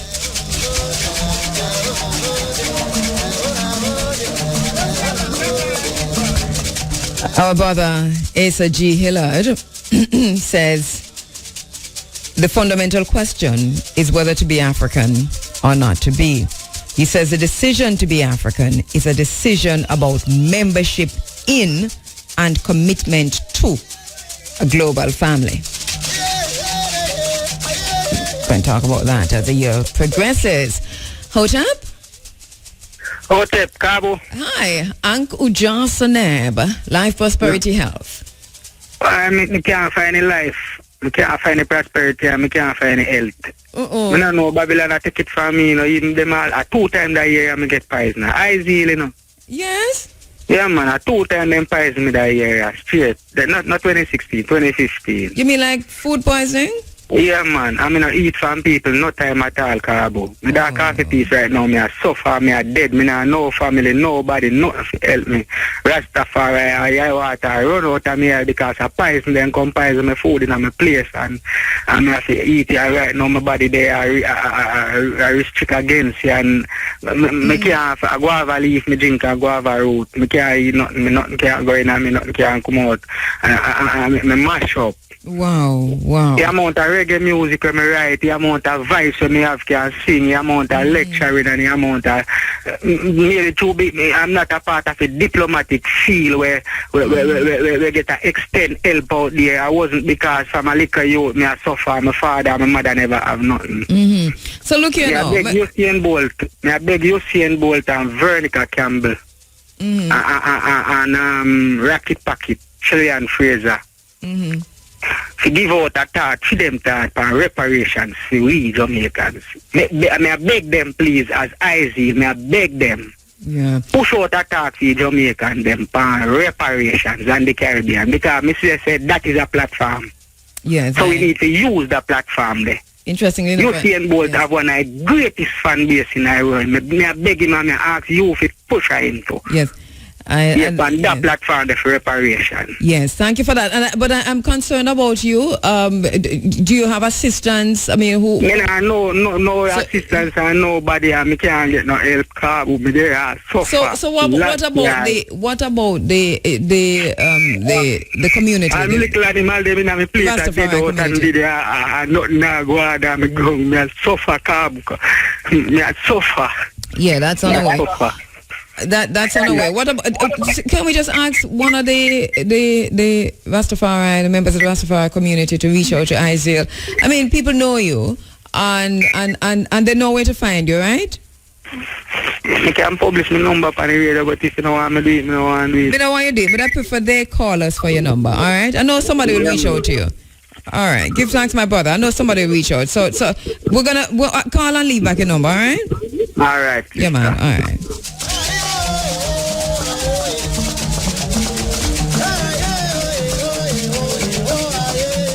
You know, a brethren who calls all the time and turns up to most of the events, the Pan-African events, the Rastafari brethren, and I've never heard him. And you can hear that even when he's down, he's still thinking about the issues concerning the race. So on the one hand, you know, he called in to say reparations, and we're asking some of those celebrities to take up the issue of reparations. On the other hand, you know, he's having some challenges. I know someone will reach out. Please call us for his number, all right? Hotep? Hotep, my brother. Yes. Love you, Cabo. Love you, Uncle Johnson. I was just listening. Yes. I was just listening to the brethren that they get prizes and forth. Yes. And I'm in Borders. This is Dr. Upton Earthbreak. Oh, hey, how are you doing, my brother? I'm wonderful, Cabo. Yes. Yes. There's a brethren that will get prizes in the Borders area too. And I did have a shop out of the Borders gate. I knew it would happen because of the nature of him.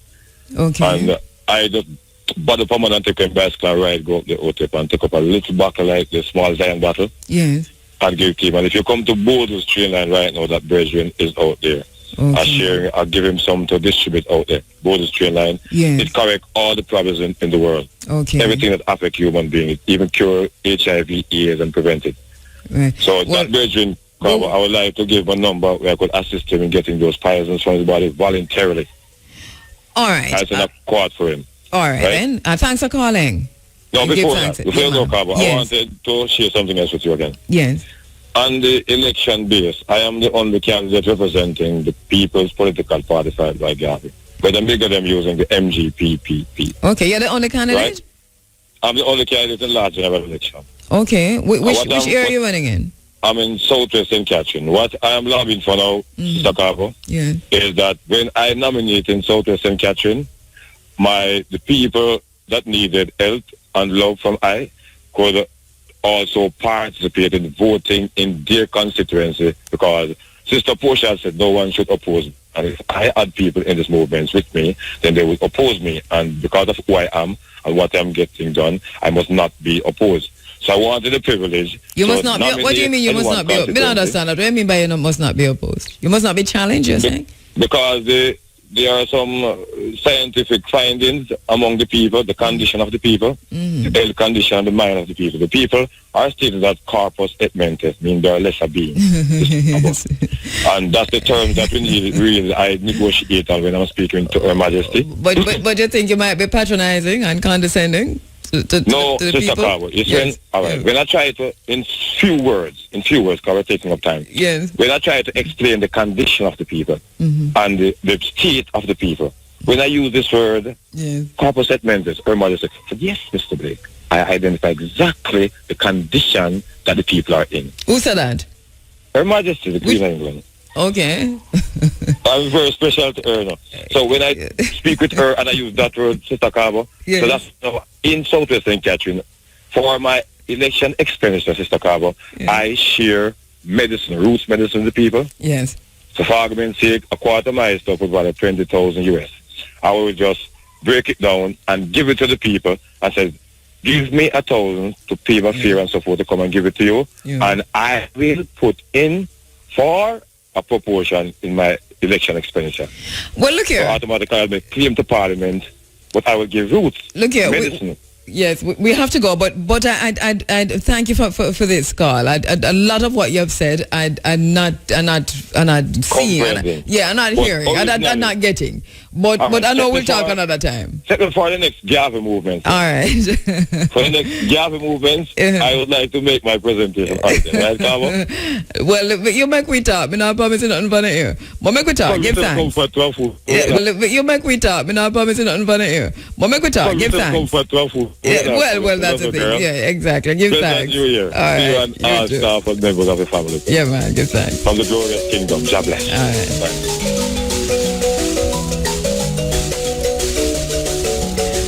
We're dealing with the big stories. We want to do this every year around this time, first Sunday in the new year, where we ask you, what were the big stories of 2015 for you, and what are the issues going into 2016? Hotep? Blessed. Hey, greetings. Thanks for calling. Blessed. I've wanted to call for a while now. Mm-hmm. There's something that I want that concerns me. All right, you're going in and out there. Something is wrong. We heard you very strongly when you just started, and then you're sounding a bit weak. So let's do this again. Yes, go ahead. Can you hear me now? Very good. Yes. Okay. There's two things that I want to bring up that I've been listening to the program, and I do appreciate you a lot because I like the things that you're doing. Thank you. There's two things that I've been listening for and I can't hear. One. It's genocide. The word genocide, people don't like to use it, but it's actually genocide against the African race. Yes. Two things. One, most people don't know who is Margaret Sanger, and I applaud the Jamaican people to check who she is. Who is who? Actually, Margaret Sanger. She is the person that came out with the birth control. Yes. Also, the genocide. When I talk about genocide, the vaccination program. Anyone who is willing, they can check it out. The vaccination program, I don't think that we need to vaccinate our children. Did I lose you there? We need to research more. Some of those vaccinations that they're giving the children is actually damaging them, brain, and actually causing problems for you as a parent with your children. Yes. It's not only the food. Everything they do, even the plastic bottles. If you ever notice how Jamaica have so much plastic bottles, there's chemical in the plastic bottles that damaging the reproduction, and that's what they're trying to stop. The earth is populated with a lot of black people, and they're trying to cut down the population with people like Margaret Sanger, which enough people don't know. She's that is the beginning of what they call Planned Parenthood. It was called Birth Control Review. Yes. They can check it out. But interestingly enough, Jamaican women were the guinea pigs for birth control. Yes, indeed, and still is. Yes. And still is. A lot of people were taking Depo-Provera and did not know that it was being tested on Jamaican women. And this is something we've discussed from time to time in this space, that we were Jamaican women, our mothers and grandmothers, that Depo-Provera was tested on them before it was passed by the FDA or whoever. So it continues. So I hear you saying vaccinations is something that we need to revisit. I just got a letter. Did you send me a letter? I think we lost her. All right, so I just got a letter from someone who was saying something similar, that we needed to revisit the conversation, the topic of vaccinations.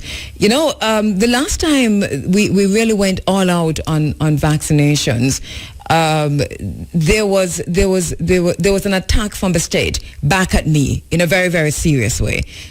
So we do get this, and we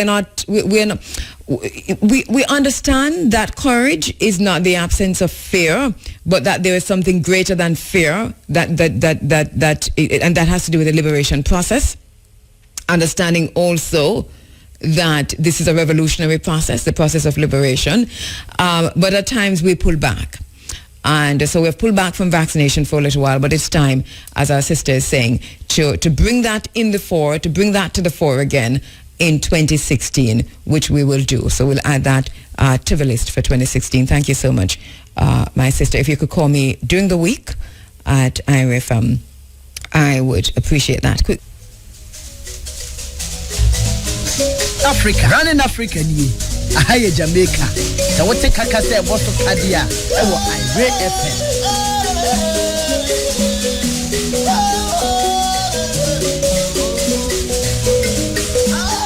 right, meeting and greeting with the African family this morning, giving you a chance to call in and to cite your issues. The big stories of 2015 is how we've contextualized this to have the conversation at least formatted as we go through to 10 o'clock. So not much for me this morning. You're leading the process. Identify your big stories, 3 or 4 of them for 2015. What were the big stories, the news or issues that for you were the biggest issues of 2015? And to look forward to 2016, what are these issues likely to make their way into this year, and to what extent? Is there anything that was undercovered last year? We just heard from our sister that vaccination, and also the issue of how these genetically modified food vaccinations, etc., fit into the bigger picture of genocide. And so we're looking. We'll take that on. We've also heard genetically modified foods from others. Reparations as a topic to go in. Looking also at the particular countries on the continent of Africa as it relates to elections and African governments going into third terms from Ghana this morning. Also heard persons who made reference to China in Jamaica, and we had a really poignant and I would say it's a fundamental point coming from Glenn Garwood, who said to us, let us look critically at the situation, critical thinking at this whole situation with the bad gas. Let us look at that, and we're going to take that on board and go beyond. And when we're doing this, we tend to look at the power structure, who is involved. We ask questions of who and why and so on. So let us do that. Let us do that. And sometimes we do follow the money. Well, most of the times we follow the money. And we heard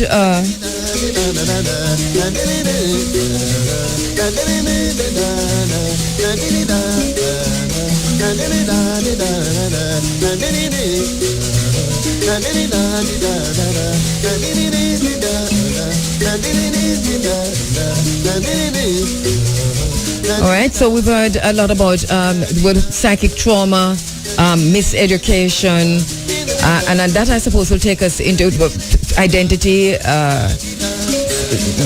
We've had conversations, even though we probably didn't use the term, about being self-sufficient, a conversation about God, and the search for ourselves. So a lot has been said already to this 8 o'clock point. Moving into a different gear as we continue to take your calls.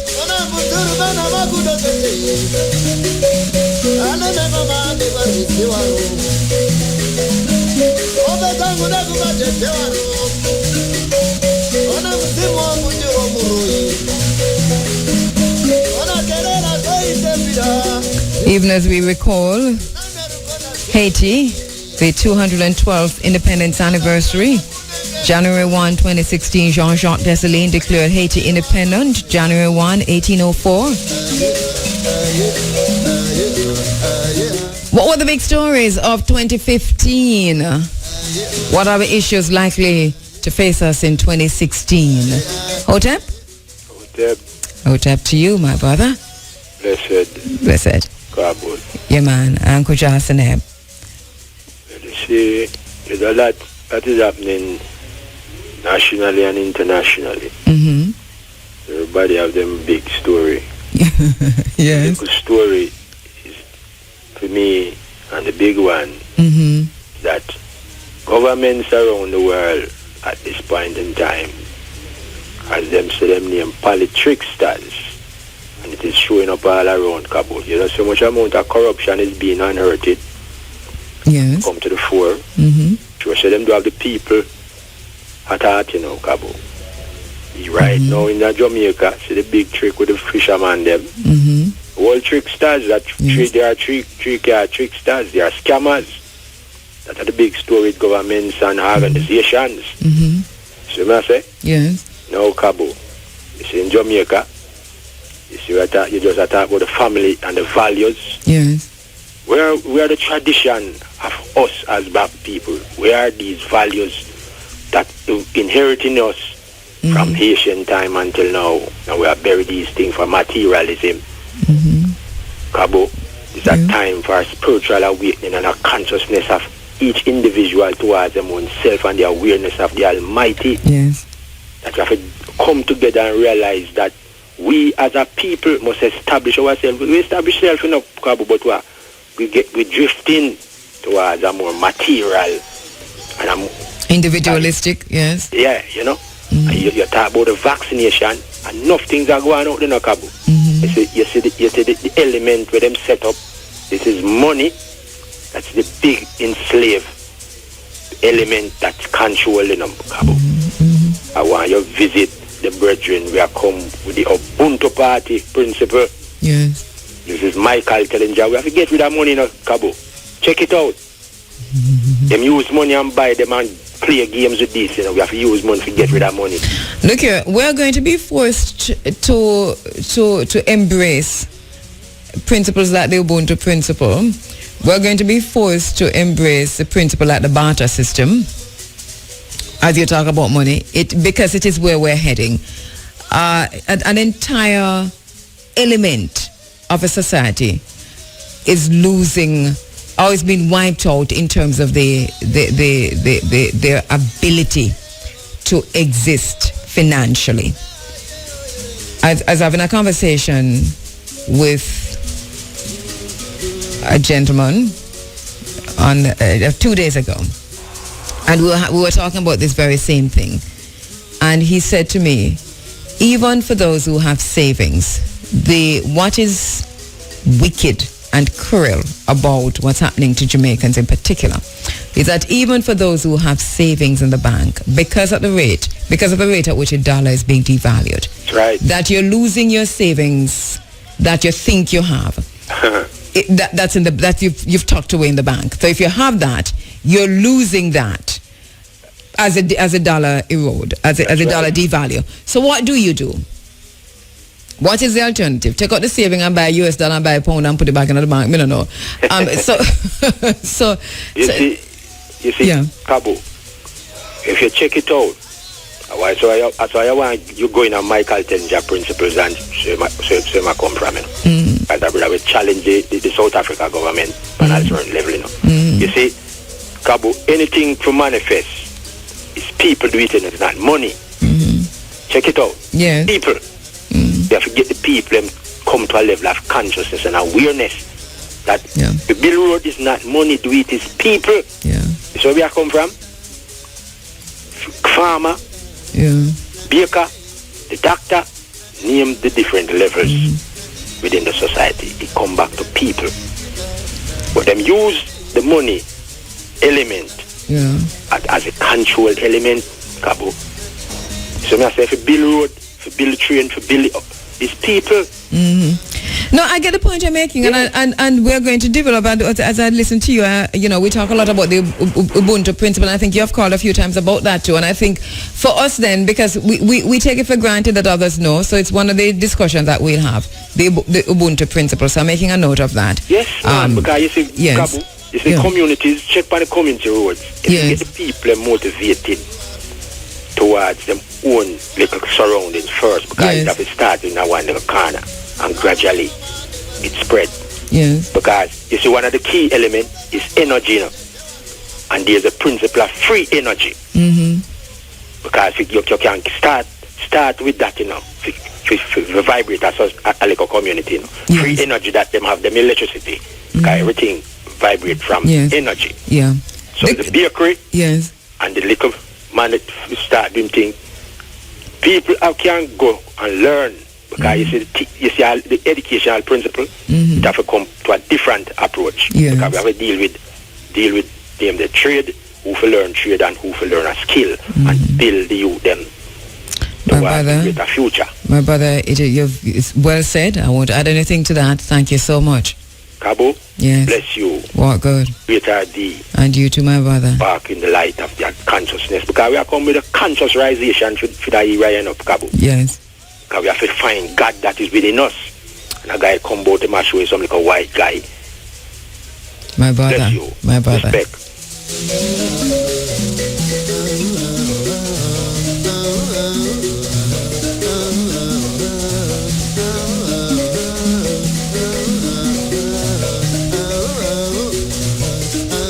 You know, as he said that just now, and we honor Dr. Frances Cress Welsing, who has transcended. We really honor her this morning. Her seminal work is called The ISIS Papers, The Keys to the Colors. One of the things she said in the ISIS Papers, she says, the concept and the color of God are focused on most strongly in the area of religion, although all areas of people activity overlap, influence, and fuse with one another. The global white supremacist system evolved a religion referred to as Christianity. However, she says, it is referred to most appropriately as the dominant pattern of religious thought generated by the white supremacist system. She says, absolutely critical to the white supremacist system of religious thought was the formation of the image of a white man as the Son of God. This white male image then was referred to as Christ, no matter that the prophet Jesus, she said, was a black man. Because the brain computer, she says, functions most fundamentally on logic circuits at deep unconscious levels. It automatically computes that God, the Father, is also a white male.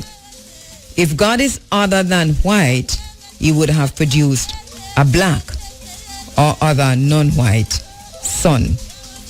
So she says any person programmed to accept the Christian religion, whether conscious of it or not, has the image and concept of God as a white man in the logic network of his or her brain computer. From the ISIS Papers, The Keys to the Colors, Dr. Frances Cress Welsing. She has transcended. She left us yesterday. Brilliant psychiatrist. And as it says, as Clegg says about her, who rejected conventional notions about the origin and perpetuation of racism. Her theories, lectures, and scientific papers have provoked controversy for over 20 years. She has compiled a lot of her work in the ISIS Papers, The Keys to the Colors. Dr. Frances Cress Welsing, Ashe, Ashe, Ashe.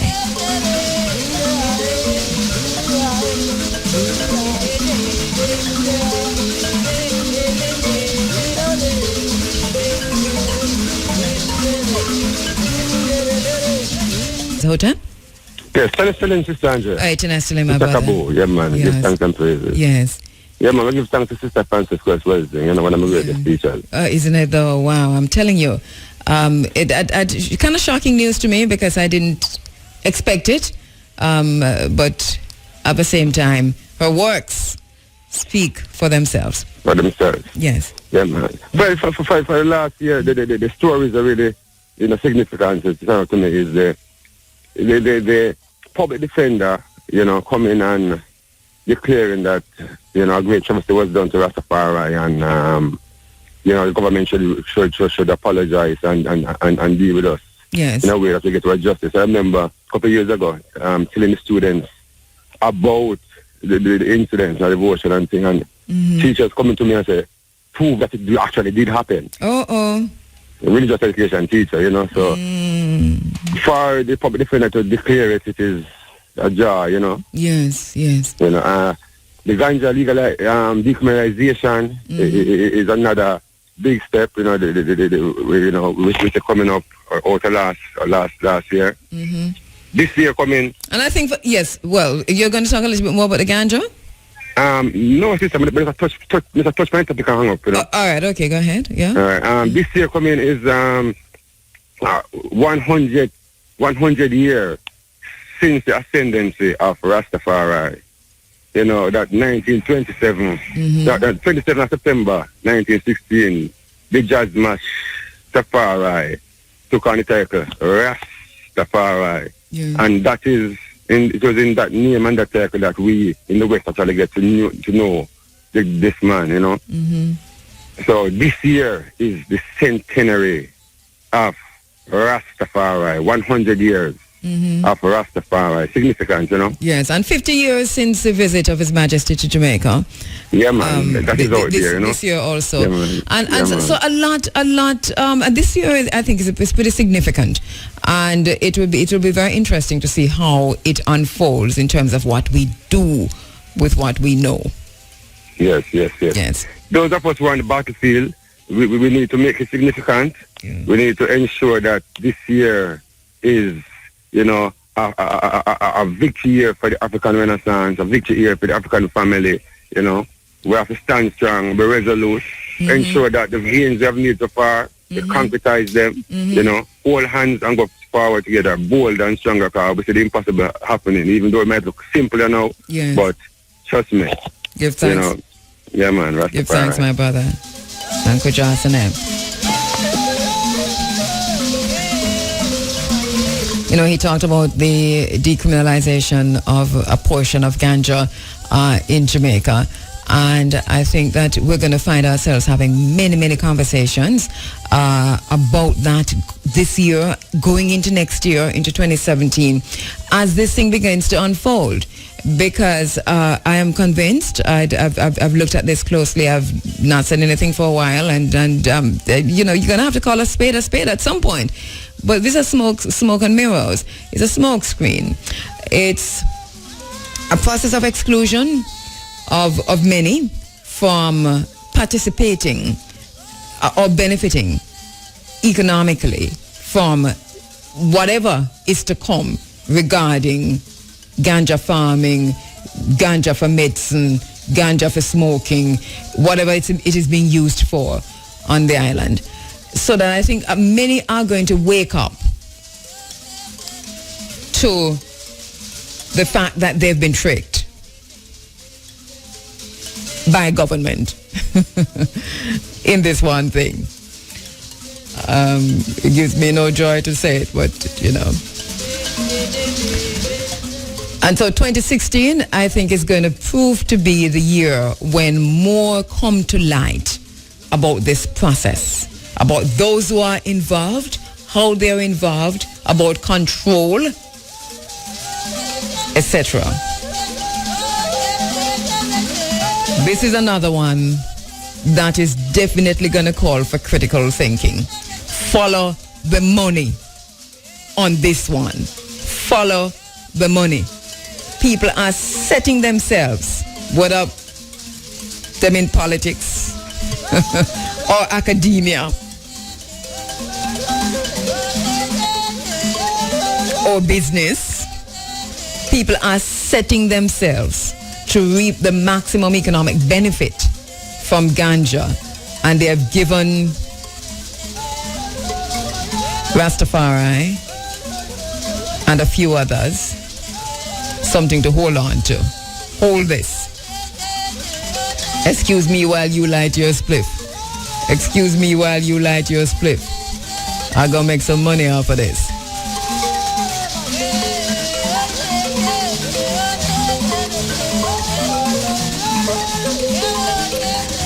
The decision to be African is a decision about membership in and a commitment to a global family. Our family carries thousands of years of history and culture. And Hesa Hiller tells us that we must claim our heritage as our base for solving problems collectively, not as individuals. We must put ourselves in charge of ourselves. All right, Hotep? Good morning. Hi, Hotep. Uncle Johnson. Yeah, blessed love, Cabo. Yes, man, give thanks.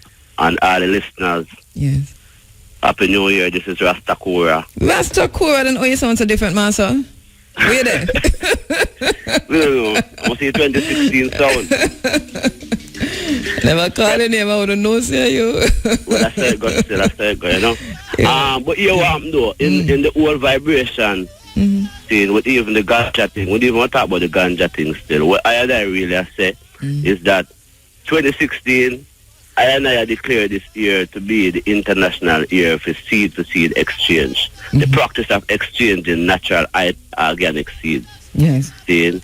And the reason why we are declared that right now is that we find out, say, with the advent of genetically modified seeds, when a seed is being genetically modified, it actually loses its ability to reproduce.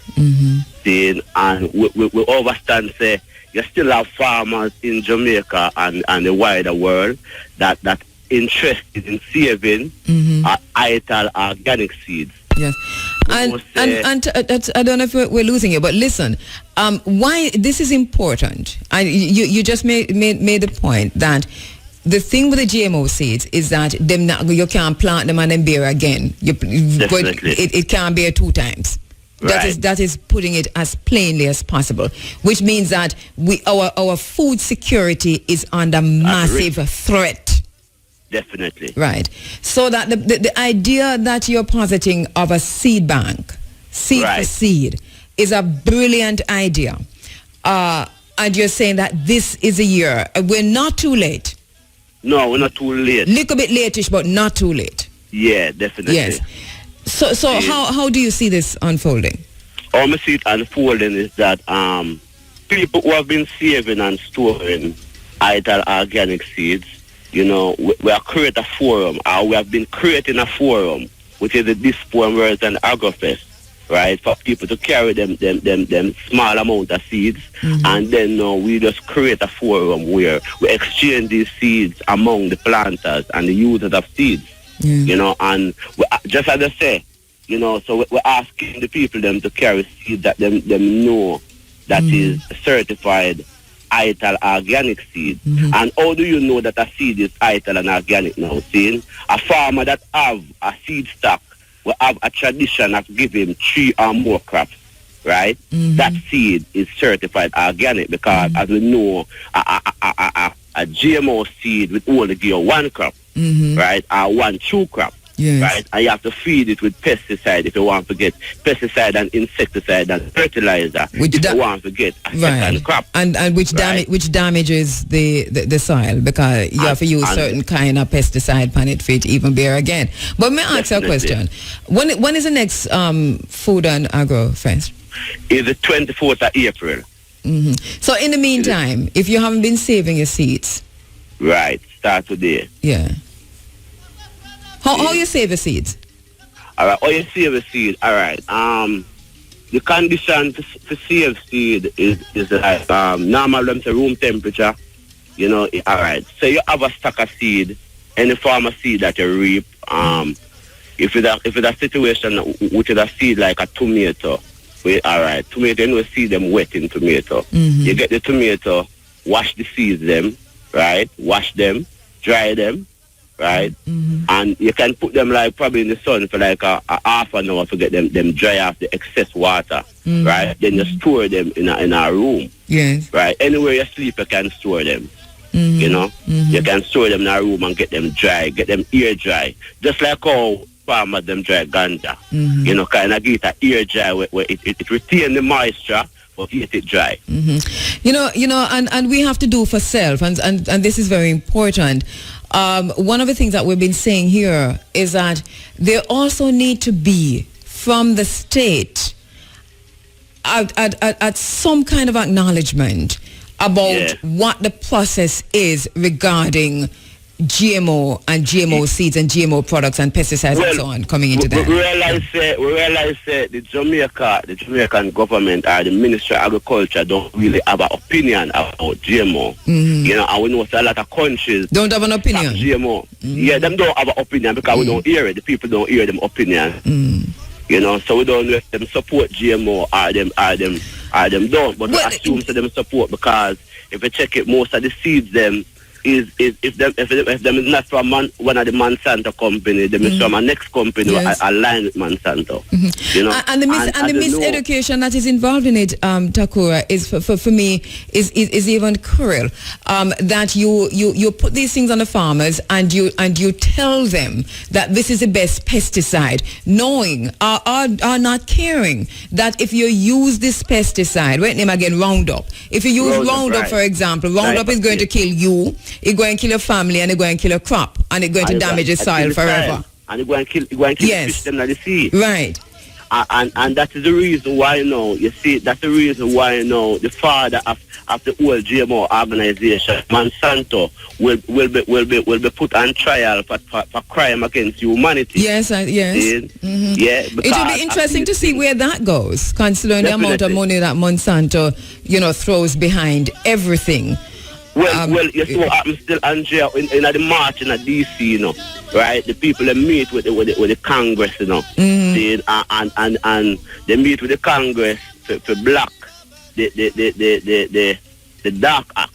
The Dark Act is a statement that Monsanto and the rest of them put together to say that you cannot speak against GMO or you lose the right to know what is in your food. That is what the Dark Act states. That you lose the right to know what is in your food, and you cannot speak in public forum about it. But some of the highest representatives in terms of the U.S. government functioning within the U.S. government are Monsanto. Either on the payroll, had been on the payroll, or former Monsanto executive and so on. Yeah, I'm fond a lot of the movement. Yes, and we have that here in Jamaica too, especially regarding the ganja thing. We have to look closely to see where the Monsanto reps are, because they have come in and they are actively involved in all of this. True. So even with the ganja situation, when you talk about seeds, you have to include ganja in that too. No, man, definitely. Yeah. And that's the reason why I really call on this point that we talk about the ganja and the whole vibration, because everything is connected, and I am interested, because I know, so when I look at you, I used to see some ganja where I now see no, So and I know, say, you have some farmers who still have some of them seed there in them own local corners. Right, hold them good, because what about cross-pollination? We have to talk about those issues. Definitely, we have to talk about cross-pollination. And the fact that the seed, the genetically modified ganja already coming into the island. Takura, thank you. I'm going to go. I want to invite you in the studio so we can have this some more conversation about the seeds and the seed for seed thing, all right? Yeah, man, give thanks, Cabo, and respect. Walk good, yeah, man. Gentleman said that, he's one of the Harvard professors. I heard him saying part of his thing was to study this thing. And I'm asking the question, Rasta Rasta have no intellectual, Rasta have no academic that can study this thing. Why it have to be studied by a white man from over south? Who come in and not charge nothing but just come in to study this thing. I'll talk some more about that studying, this case study of how communities who have been oppressed and have been excluded, how these communities manage once decriminalization comes in and looking forward to legalization. He's here to study the thing. That's what he said. He has come to study it. Part of his thing is to study. We're standing by for the dollars, pick 2, pick 3, pick 4 cash pot and early bird draws.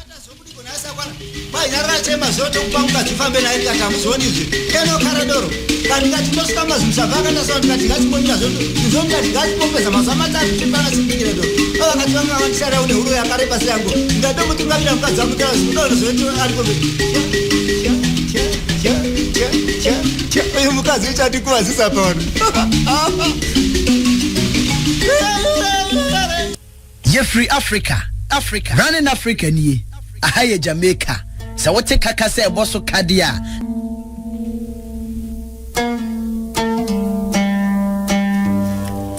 All right, 8:35, and at 8:45 it will be time for IRI FM's local and international headlines, and then the diary right after that. In the meantime, we can take 2 or 3 calls. 974-5079, 5051, 5043, and 1-888-991-4152. Thank you so much, Michelle Iridata on Twitter. I know that the social media is very, very active. It's a buzz with comments and so on. We're not reading many of them this morning on air because we usually do that for the most part, and this morning we're tending to focus more on the phone lines. But I really want to read from Zungu Zungu Zeng Aston, who says that big stories: 1, Jamaicans not have, I think it's been access to beaches, yes. 2, coral gardens. 3, France occupation of Mali. And 4, South Africa xenophobia against Africans. And I really do think that all these stories have legs taking us into 2016 and then some.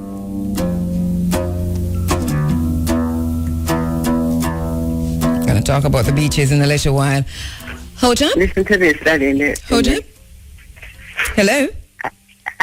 Andrea? Yes, Hota? Rosemary Green from Spanish Town. Oh, hey, Rosemary. Rosemary, I know you don't know that I changed my name to Kabul. Kabul. Yes, man, I know that. I know you know.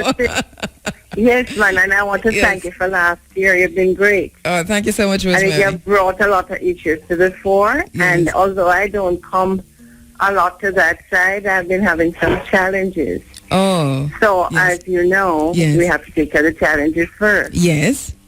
You know, and thank you very much for everything you're doing for Jamaica. And thank your you so much. Your space is an important space. Remember that. And thank you so much for always, even if you don't do it on air, you always send a note to say... Yes, darling. And God bless everybody up there, yeah? All right. And you too, Rosemary. Give my regards to Franklin. Will do. All right. All right, bye-bye. Yeah, man.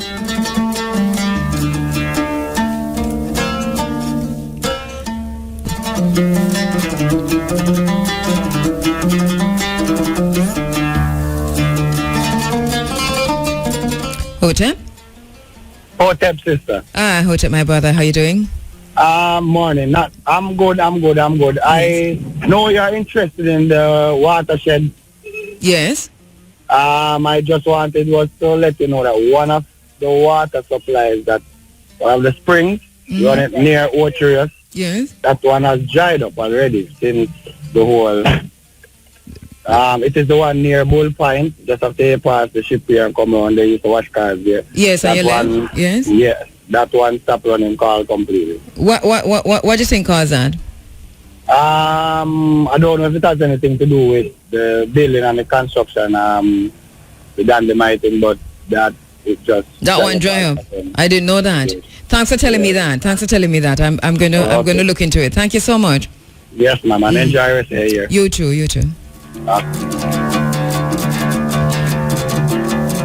All right. Let us see. What's the situation with that? I know there's always water in that little spot that he's referring to. The only thing that's different now, we've always had water there, even when there's drought. But the only thing that's different now is, as he's pointing to, is the construction of a highway. So let's see what's happening, eh?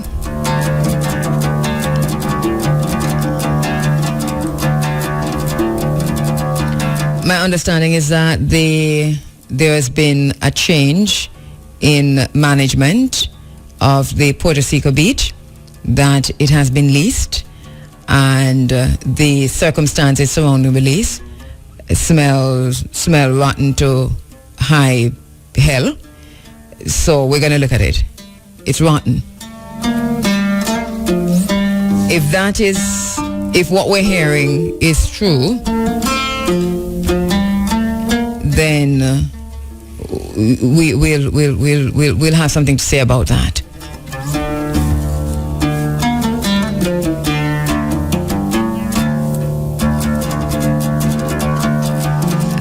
The issue of the apartheid-like beaches in Jamaica, the issue of a construction of walls in the sea to block Jamaicans from accessing the beach, the issue of the privatization of our coastline, the issue of lack of access is an issue that we will have to immediately, it's never too late, immediately address and reverse those that have been blocked off and locked off. These agencies are something else. See, what is the reason for NEPA? What NEPA really do? I don't understand. I mean, what these agencies, they have no teeth? They're just there carrying the name, just some words you string along. But when you get in there, you realize that they're all politicians. Is that what it is? What's happening here?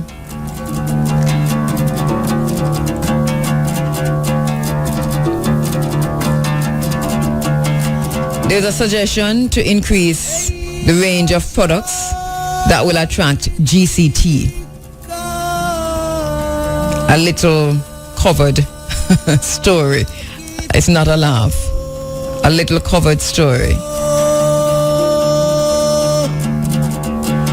There's a suggestion for math teachers to receive more pay to attract them to stay than other teachers. It's a stupid suggestion. It doesn't make any sense. It's a foolish suggestion. It's coming from the minds of people who lack vision and who haven't thought this through properly. Raise teachers' pays if you have to raise them. Give them incentives if you have to give them incentives. Increments if you have to. Make it mandatory that teachers who teach math have to have a university degree. There are many ways to do this. But when you set up inequity in the classroom, you're going to have inequity in the results.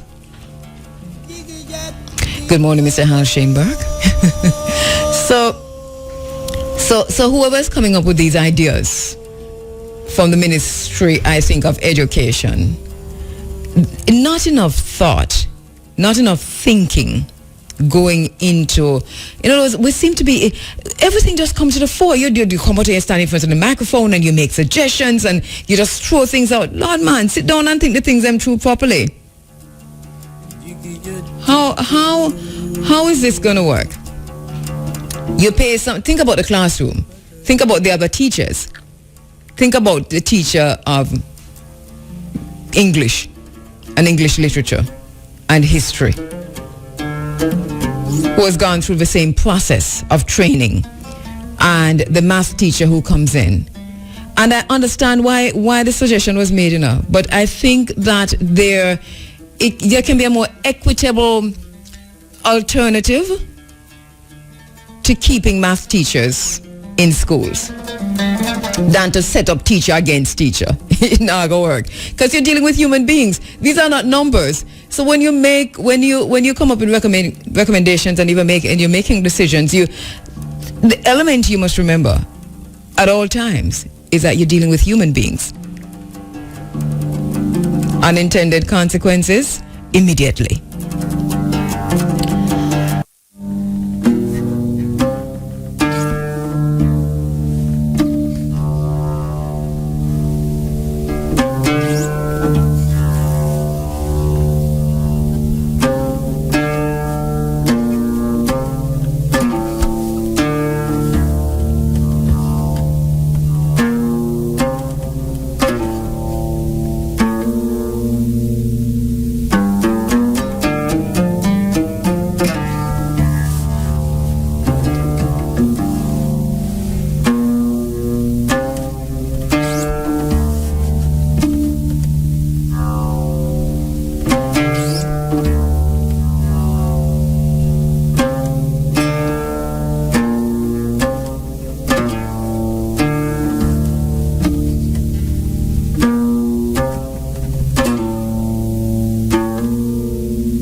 beautiful sound.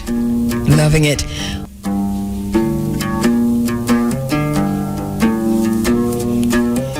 One of the stories that I thought did not get enough attention is that this is a story that we see peeping out from all different conferences and when the G7 meets and all this. There's a story that keeps coming out of these conferences and these meetings, these fora. And that has to do with antibiotic resistance. Now, the chatter started early last year. And we discussed it around about January last year, actually. At the G7 meeting, we saw that it came up again, and I've been monitoring and tracking all these meetings of heads of states of various countries, especially the movers and the shakers, and this one story comes out of all these meetings. What does it mean? What is it saying? What does it tell us? We're going to explore that more in 2016. Hotep? Hotep. Oh, Hotep, my brother, how you doing? I'm doing fine, sister. Uncle Justin Ned. Uncle Justin Ned.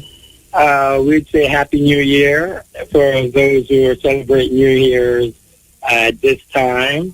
We do celebrate it in Ethiopia on September the 11th. Yes, and to you too, my brother. And to you too, my brother. Uncle Justin.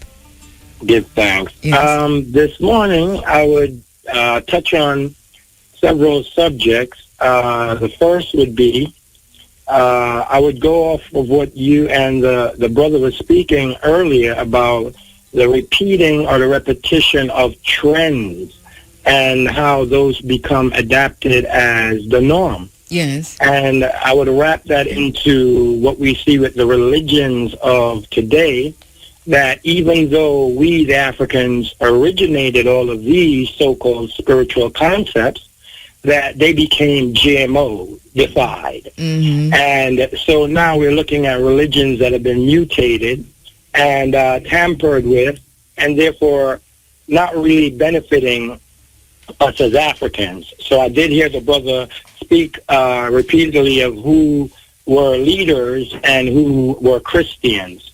We do want it overstood by those who have heard that Haile Selassie is a Christian, that the Christianity of Ethiopia is not the same Christianity as the Catholic Church and all the other so-called Christianity that we see, but a practice of an ancient Christos consciousness that goes all the way back to the origin of spirituality.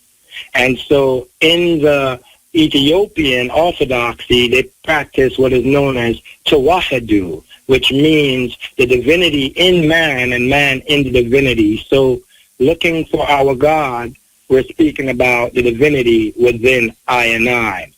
I want to move from that into, because I know we don't have a lot of time, the GMO and the GMO process that is going on the island and across the world in order to implement the mark of the beast or the RFID chip, which they'll chip us with when we no longer can produce our own food.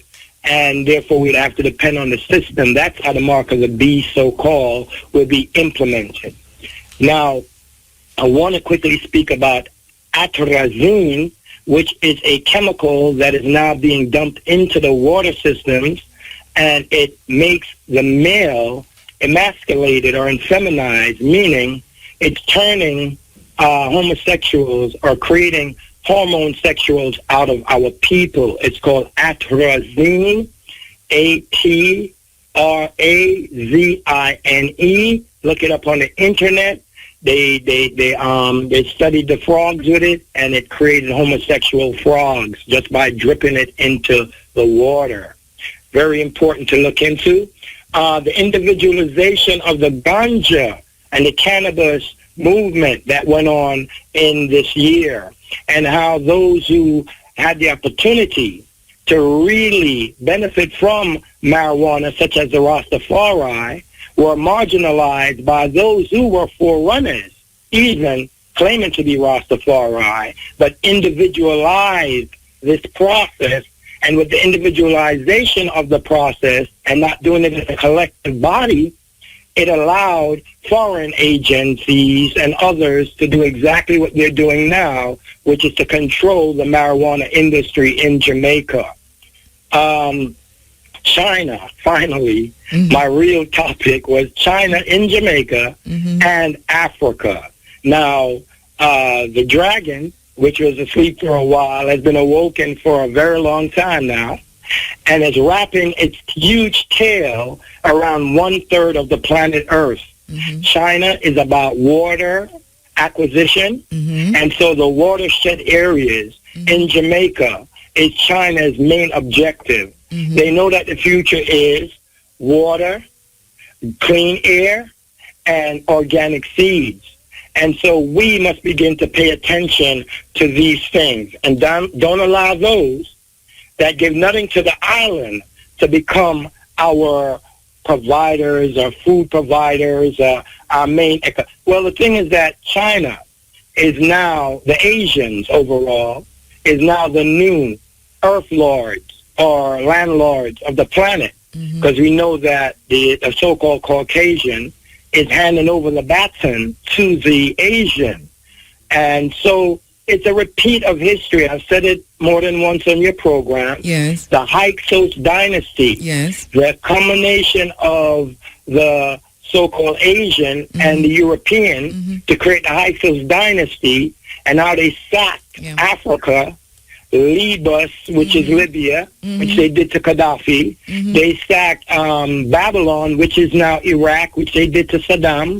They're after Syria, which was Assyria in the past. Right. These people follow the same pattern. And of course, Egypt. And what it tells me, my brother, is that most of the points, majority of the points you've raised here are points that we need to focus in, zoom in on in 2016. So you have laid them out, and also the idea that we must look again at the return of a Hyksos, or Hyksos as you call them, which is really the rise again of China, and to look at the Hyksos on the continent of Africa and compare that to today, and the settlement colonialism format that is being used now by them was used before.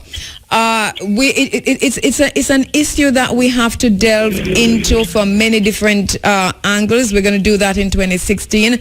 Thank you for raising that here once Thank you more. so much, sister, for allowing me the time to basically summarize those things. Yes.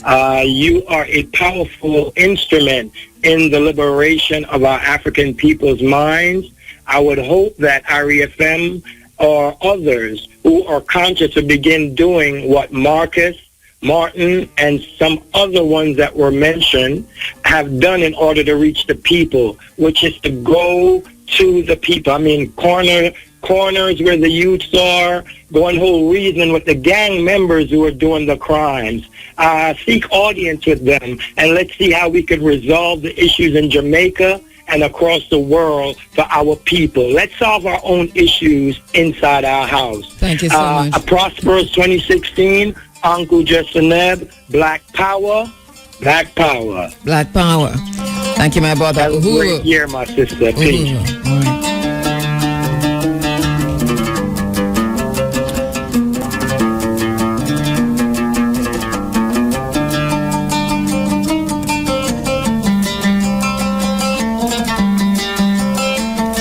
Hotep? Blessed love. Greetings, my brother. Greetings, beloved. It's a beautiful thing. I'm listening, and that caller just summarizes everything for me. Yeah. My 5 thing. This is Ajanoa from Atlanta. Ajanoa, my brother from Atlanta. Greetings, love. Uncle Johnson, Greetings, to you. Yes, go ahead. Same to you, beloved, and your family, and your entire family. Yes. My 5 things wrapped into one, and I'm going to be brief because I don't know how much Go ahead. I got left. I've been waiting for a while. Is a systematic destabilization of program that they're perpetrating in the world today, which have different tentacles and different elements, which we can go into. This farmer caller just highlight most of them, and the destabilization to steal the resources of the world, and by so doing, they stage a lot of crimes and violence. You call it war by proxy. Yeah. The Mujahideen fighters, the Al-Qaedas, and now the ISIS. These people are trained by the West, and they use economics as well, China, all of that. We get into that some of the time to destabilize Africa, Jamaica, everywhere else, so that they can steal the resources. And we have to pay attention to ISIS, and the gangs and all of these different elements. The IMF, the World Bank, all of them are interlocked. Yes. So we have to pay close attention to these things. In other words, everything is connected. They are very, very, very connected. Yeah, I think Air Jamaica is one of the subjects that I need to talk to you about. Air Jamaica is very dear to me. 10 years ago or so, one of the top airlines in the world, and then they hook up with Delta Airlines here from Atlanta, and the next thing I know, Air Jamaica is out of business. This is the way these people work. Yes. You see what I'm saying? Yes. This is the way they work. So. And I'm going to look at that. But I know why it's important to talk about air travel, and I'm glad you brought Air Jamaica into this, is that part of the process of division and separation and separating the family, keeping us away from each other, is that very thing, is that it is so difficult for us to interact, even on the level of trade, and any kind of relationship, even among ourselves within the Caribbean, among ourselves continental Africans. It is really the most very difficult thing to do, and one of the issues that faces us as African people is that separation caused as a result of the transatlantic trade in slave trade. Absolutely, and communication and transportation is a key element of that. Yes. Delta Airlines now is one of the airlines that fly directly onto the continent from the United States. You know how much it is for a return ticket to the continent. So Walmart lay out the blueprint for manipulation. I think someone told me before that someone said, competition is a crime. I think it was a Rockefeller, one member of the Rockefeller family, that says that when you kill the competition, then you can create monopoly. And that's what they do in the airline business, in agro, in the prison industrial complex, in the medical. I call it all of these things are industries, medical industries. You brought up something about the vaccine. I sent a copy of the book, Vaccines Are Dangerous to Muta, years ago, by Curtis Goss. This is what these people do. It's genocide. It's straight out genocide. And when they can kill the people, then they can control the land and they can reap the resources. That's the bottom line. And you when you talked a while ago about how things are connected, I'm listening to you and I'm thinking it goes all the way back to some of the same things that we've been talking about, the miseducation system presided over by Rhodes Scholars. One of the problems we have is that as long as we remain miseducated about ourselves, as long as we do not make that connection to the continent of Africa and to our brothers and sisters within the Caribbean region, wherever we are, then we obviously would not want to fraternize with Africa or with continental with Caribbean region. So what do? We go to Europe. Just a minute, beloved. Let me enter that. Divide and rule. You see, most of these so-called leaders in the Caribbean and on the continent, they go to school at Oxford or Yale or Harvard, and these people are just pretty much trained to be Trojan horses in our community. They handpick them, they train them, and then you have people at the local level who hate and abet the enemy. Yeah. You see what I'm saying? And there's no penalty for treason against your own race. We are the only people who create an incubation for traitors in our race, and we don't deal with them accordingly. Oh, wow. Well said, my brother. You know what I'm saying? So we have a lot of house cleaning, like the brother said to do. We have a lot of house cleaning, and we have to look who are among us parading, as leaders who are misleaders, who are agent and double agent for the enemy. Yes. We have to first clean our own house. Yes, I do agree. With these traitors. I do agree. And in the meantime, also to form networks, to ensure that we are networking, that you're there in Atlanta, that we are networking, and you're doing that. You're doing a pretty good job of that.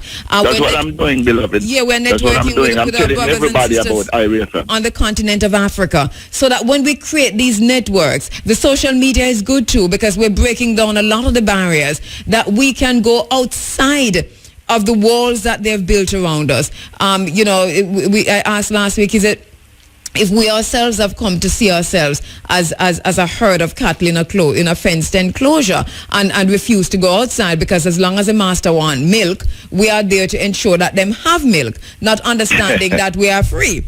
So for listen. Yes, my brother, we could go on and on. Malcolm X says, when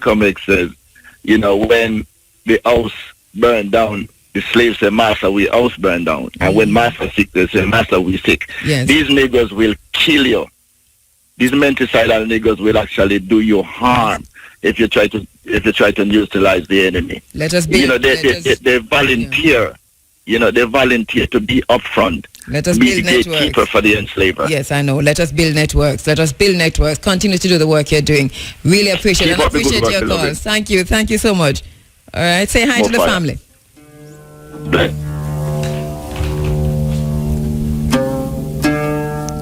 It's strange that we find ourselves. I find myself quoting Tolstoy twice in as many weeks, but I think for us it's a lesson. I'm going to read the entire thing. I think next week, about how we see ourselves and about how we are viewed ourselves in terms of a liberation process that we must engage in. Hotep, my brother. Hotep. Yes. Andrea. Yes, greetings. Africa Love here. Africa Love. We always call us this time of the program. I know you do, and I'm very happy to hear you. At least. I just have a minute for me to get the call. But one thing I like you to do for me. Yes. For the interest of the Rastafarian community. That here, so, showing those who have elected by Mark Bowling for the committee where ganja is concerned in Jamaica. Because I know you know them. You know what I mean? And we need really Rastafari community from the Millennium Council. We need a proper investigation in what is going on, right to the community, in concern of ganja. Right? But you're telling them no, so go ahead and tell them. I said my time is already run out because I'm holding so long. Oh, I'm so sorry. Just telling us I have a minute. Right? So, yes. You know what I mean? It is very important for we from the company, including the Millennium Council, definition, and this advice that's been selected by Mark Bowling to wrap the rock. All right, so he did say he had only a minute, and we've lost him there. I do apologize for that. All right, brother called from Atlanta just now. Thank you, Aija Noah. Thank you for holding too. And I know people, I've been getting your notes that you've been holding for a while, and that I should give people limits on how long they speak. But all right, we're going to go through.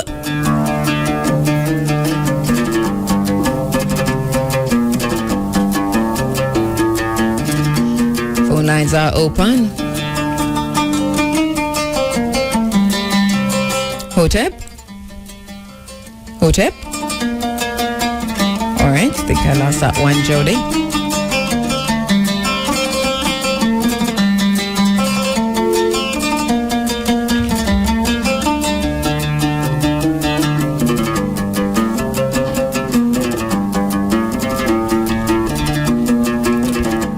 To be African or not to be? This is truly the fundamental question as we go into 2016.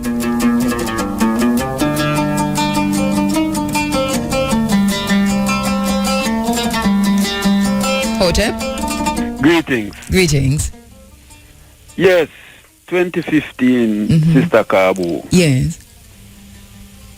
The biggest story is the decriminalization of ganja.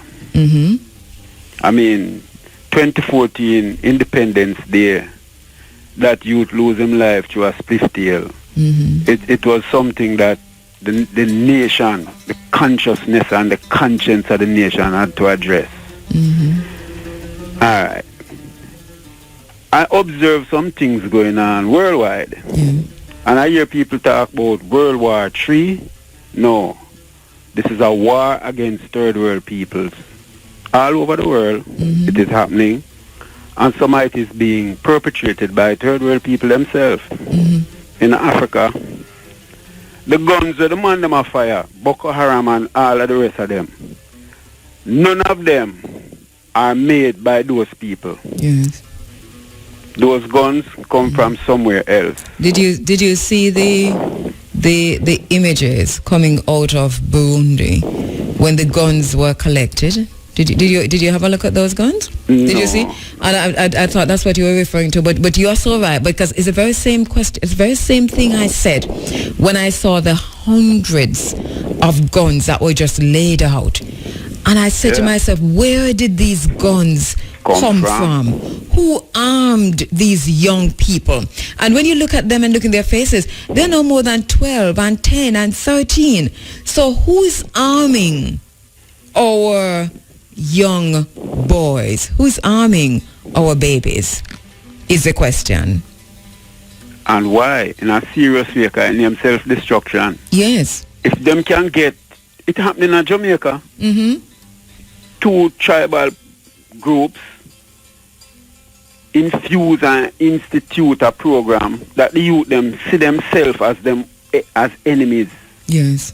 Youth who go together, go a different school and you live over there, so I live over here, so them we see each other as enemies. Yes. And to the extent that it would destroy each other, each other's family. Yes. It's a kind of a Pavlov dog kind of situation where these youths from in the womb are taught by mothers and by fathers in different ways that the color green represent that and the color orange represent that. And so that when they see these colors, they themselves having been programmed. Yes. Yeah, it trigger a thing. When I was a youth, in my 60s now, and when I was a youth, I have some little pointers and more and go through. Yes. Good. We're not going to interrupt again. I used to say, all over Kingston, the man them have some writing. Birth control plan to kill black people. I never understand it, but I always read it and question. Why? How come? But now I realize. The brethren just call and talk about atrazine. Wow. And you mentioned it that the birth control Depo-Provera, the single most important country that was the guinea pig, the test tubes for Depo-Provera were Jamaican women. And it was just the other day. And Depo-Provera was tested in Jamaica for at least 2 decades before it was passed by the FDA. Wow. I know one is ill. Sorry, Canada just passed it the other day, within the last few years. So from the inception to the tweaking, because I know chemicals are a thing we have to remodel and reprogram. Yes.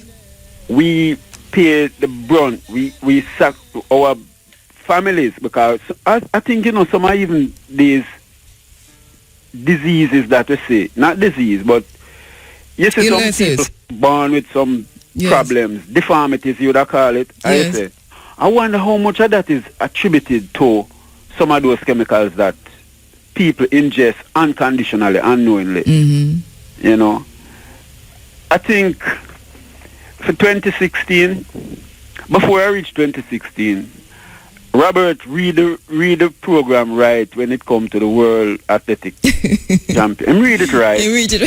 Yes. Here is this black man in charge, and him realize that it's going to explode in him face, and him take him his personal self and block it to make it happen, and stand the consequences of whatever. The bribe with them same take, that's a face card. But what he did, he gave himself up for preserve. Because imagine Kabu, a week or 2 weeks before a week in the World Championship, this news of doping Russian athletes come up, it would have crashed the thing. So well, I hear you and I hear Robert, and I take the point you're making, but it's serious. It's serious. Him just realize what was there, and the repercussions. And organized the information. Yeah, him just control it, knowing fully well that it's going to tumble down upon him. You know, him sacrifice himself that way. Yeah, I'm not discrediting that reading of it. Now, Ganja, if we make the move in 2016, you know, a lot of people saying things about who get invited in the inner circle to deal with it. But you see, from you can have 5 plans for yourself. You can begin your own understanding or comprehension or overstanding of this magnificent and miraculous and medicinal plant. Right? A whole heap of things have gone on before. Yes. But give thanks to know, say, I can't have 5 plants on my veranda, which I had. And when I have a little bud now, when I look on them, I say, I give my birch in a sample and say, this is my production. I know where it come from. Yeah. And it leads us back to... I understand that, you know, we as a people too, we tend to be satisfied with the incremental little bit, and the little bit sometimes don't mean nothing. And I can't, I'm not going to be standing judgment of anybody really. It is just that we need to ask questions and get answers to these questions. The questions must be asked. We also must we must ensure that we are properly positioned to participate in the economic benefits that are to come. It can't be just about growing 5 plants and being able to travel with how much ounce and being able to smoke a spliff without being arrested. No. It is more than that. We see that it is more than that. But who are the players in the more than that is the question. I have to go, my brother. Let's see if I can squeeze in 2 more. Yeah, man. All the best. Give thanks.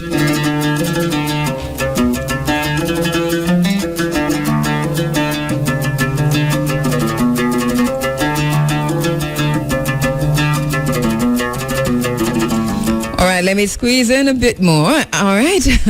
Roger Shaw on Facebook. Hey, Roger. He says, greetings, bless up. My point for 2015 was the David Cameron issue.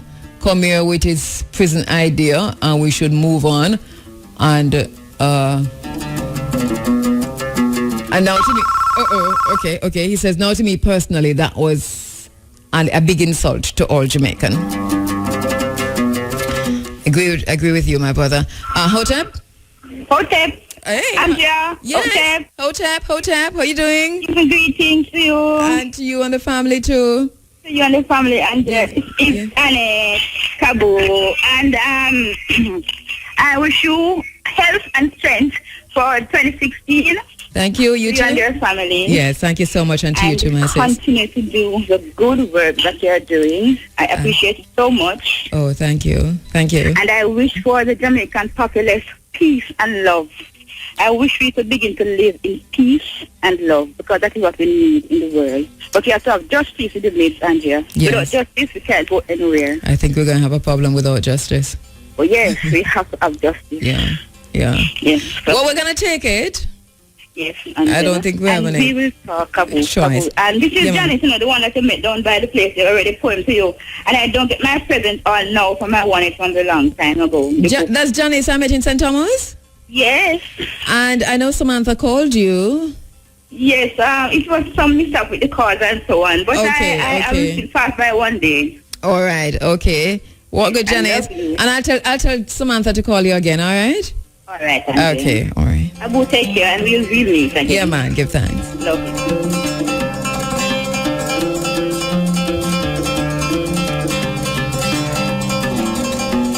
All right, so we had 3 heads of state coming in last year. We had the US, Japan, and the UK. Totally insulted by one, charmed by the other. And one was very downplayed. Hotep? Tonight, Sterling, good morning. Tonight, Sterling, my brother. Greetings to you. Greeting and love again. Rastafari said I should give you a link. This is Dr. B. Jabi from New York. Oh, hey, Jabi, how you doing? Yeah, man. Yeah, so first of all, very interesting reason. The ones were reasoning, first of all, about the whole medical situation. There's a book entitled Medical Apartheid that I would instruct everyone to read. It kind of point out the whole essence of how the system undermined the black community. Yes. Not just in the island of Jamaica, but internationally. It is penned by Harriet A. Washington. Again, it's entitled Medical Apartheid. Yes. Which, as the term apartheid states, we don't need to say no more. No, I do have the book. I do have the book, and you are right. It must be read by all. And so, if we can get that, for your reading into the first few months of this year, that would be great. Yes. Go ahead, Jabi. Yes, in terms of this year, 2016, it's a very momentous year as far as the Great Rastafari Nation is concerned. For one, it draws the 20th anniversary since that victory of Adwa. As we know, Adwa was one of those occasions where the white supremacist forces tried their best to annex that uncolonized portion of Africa. This year will also mark the 105th anniversary since Her Majesty Haile Selassie I became the governor of Harhar. It is also the 105th anniversary since Empress Menin and His Majesty wed. So again, it's 105th anniversary of that union. This year is also the centennial of the rulership of the Divine Majesty. In other words, His Majesty became de facto ruler of Ethiopia on this year, in the year 1916. And if we go into the year 85 years ago, it was on the 16th of July that Our Majesty introduced the first constitution that Ethiopia or Africa have ever had. Once again, the 16th of July, 1931, which is 85 years ago, the first constitution was established for Africa by the Emperor of Ethiopia. And 8 years ago, the death of the League was signed by His Majesty, who in June of 1936 uttered that famous speech where you struck a match in Africa, in Ethiopia, and Europe will burn. And we saw the domino effect that resulted in the decimation of what was known as the Second World War. Take us to 75 years afterwards, which is on the 5th of May, Her Majesty triumphantly returned to Ethiopia, the Ethiopian throne. And then more recently, 50 years ago, we in the island of Jamaica will not forget that triumphant visit to the island of Jamaica. I've never seen anything of that like ever, and I know those who were able to witness that visit of the Majesty to the island of Jamaica will reflect that same sentiments. Now, having said all this, I would be amiss if I don't point out the centenary of great Jamaican, the Honorable Marcus Messiah Garvey, who 100 years ago this year made his initial visit to the United States to start that essence of Pan-African, getting a different degree of consciousness. I hope that we can use this opportunity to embrace the words of not just the Honorable Marcus Messiah Garvey, but in particular the encouragement of His Majesty, who instructed us to embrace power with responsibility. Because if one seeks power, then one has to be responsible. One cannot attain power without responsibility, and far too often we run up a mouth and then become irresponsible when it comes to providing the necessary works that is essential in order for us to go to the next plateau. So I'm encouraging each and every one who have yet to get up off their ear to do so in this particular point in time, which is 2016, to utilize the essence of the element. It is also stated that the heaven declare the glory of God, or the Almighty. But what have we declared? Can we also declare that glory and to recognize that it is not only the celestial heavens, but also we, and speaking of the celestial living, this year will be a very important year as far as the planetary alignment is concerned. There are so many unique happenings that will take place in this 2016 that one must be aware. In fact, there is a particular planet known as the world of the ark, Nibiru, that particular planet known as the world of the ark, Nibiru, that will be making a closer proximity to the Earth and will contribute to a lot of lunatic kind of behavior which we have seen, and also a great many disturbances in terms of earthquakes and meteorites hitting the planet and so on and so forth. So look into the planet,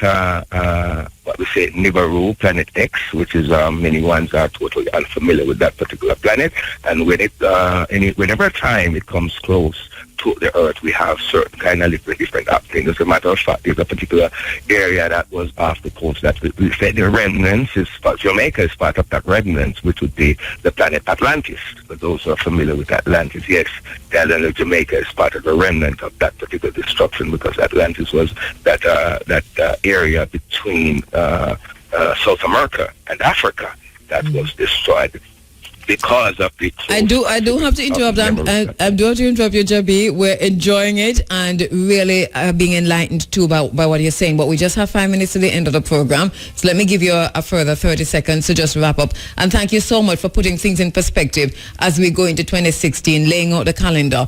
Really brilliantly done. We're going to listen back to that and ensure that we have all the dates correct. And thanks to you too, Pafai. But I give you 30 seconds to wrap this, Jabi. Yeah, man. So as we say, for each and every one, just put the Almighty in front, and also utilize that third eye. Make sure that pineal gland and that thymus within it function and focus on the essence of the upliftment of Africa. Because if Africa is not uplifted, then humanity will suffer. It's like the flat tire with the four wheels, red, yellow, black, and white. And if the black tire is flat, all must focus on fixing that black tire. Or people cannot proceed. And the humanity will suffer. Give thanks again for life. Give thanks to everyone. Rastafari, yesterday, today, and forever. Sure, guide.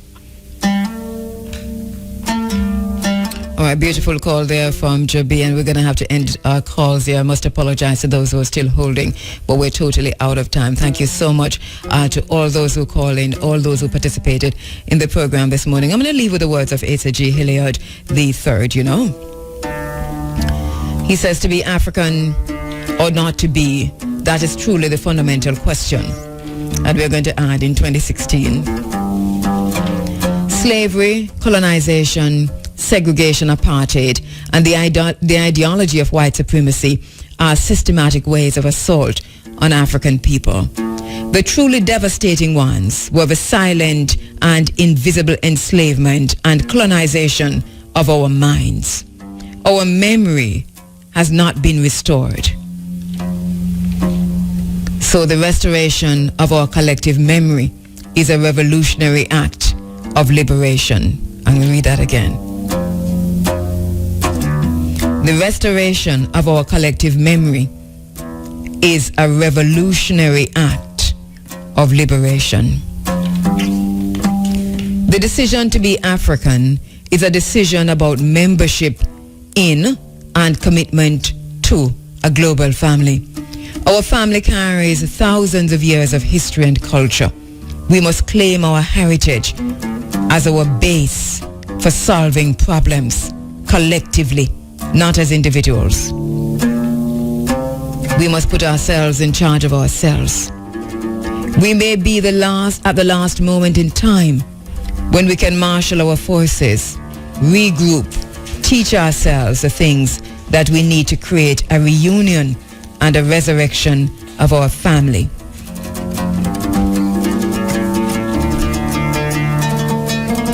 The farther we move from our cultural source, the weaker we will become. To be African or not to be, that is truly the question. That's how we're leaving you on the Africa Forum for this morning, first Sunday in the month of January, first Sunday in 2016. My name is Kabo Maatkeru. Thank you so much, Jody. Thank you on the social media. Thank you so much. We saw you. Know you were actively participating this morning, though we were partial to the telephone calls. Thank you all for calling in. And for those who didn't get through, our apologies, but we'll talk to you again soon. What good? Tell them what I want, howdy.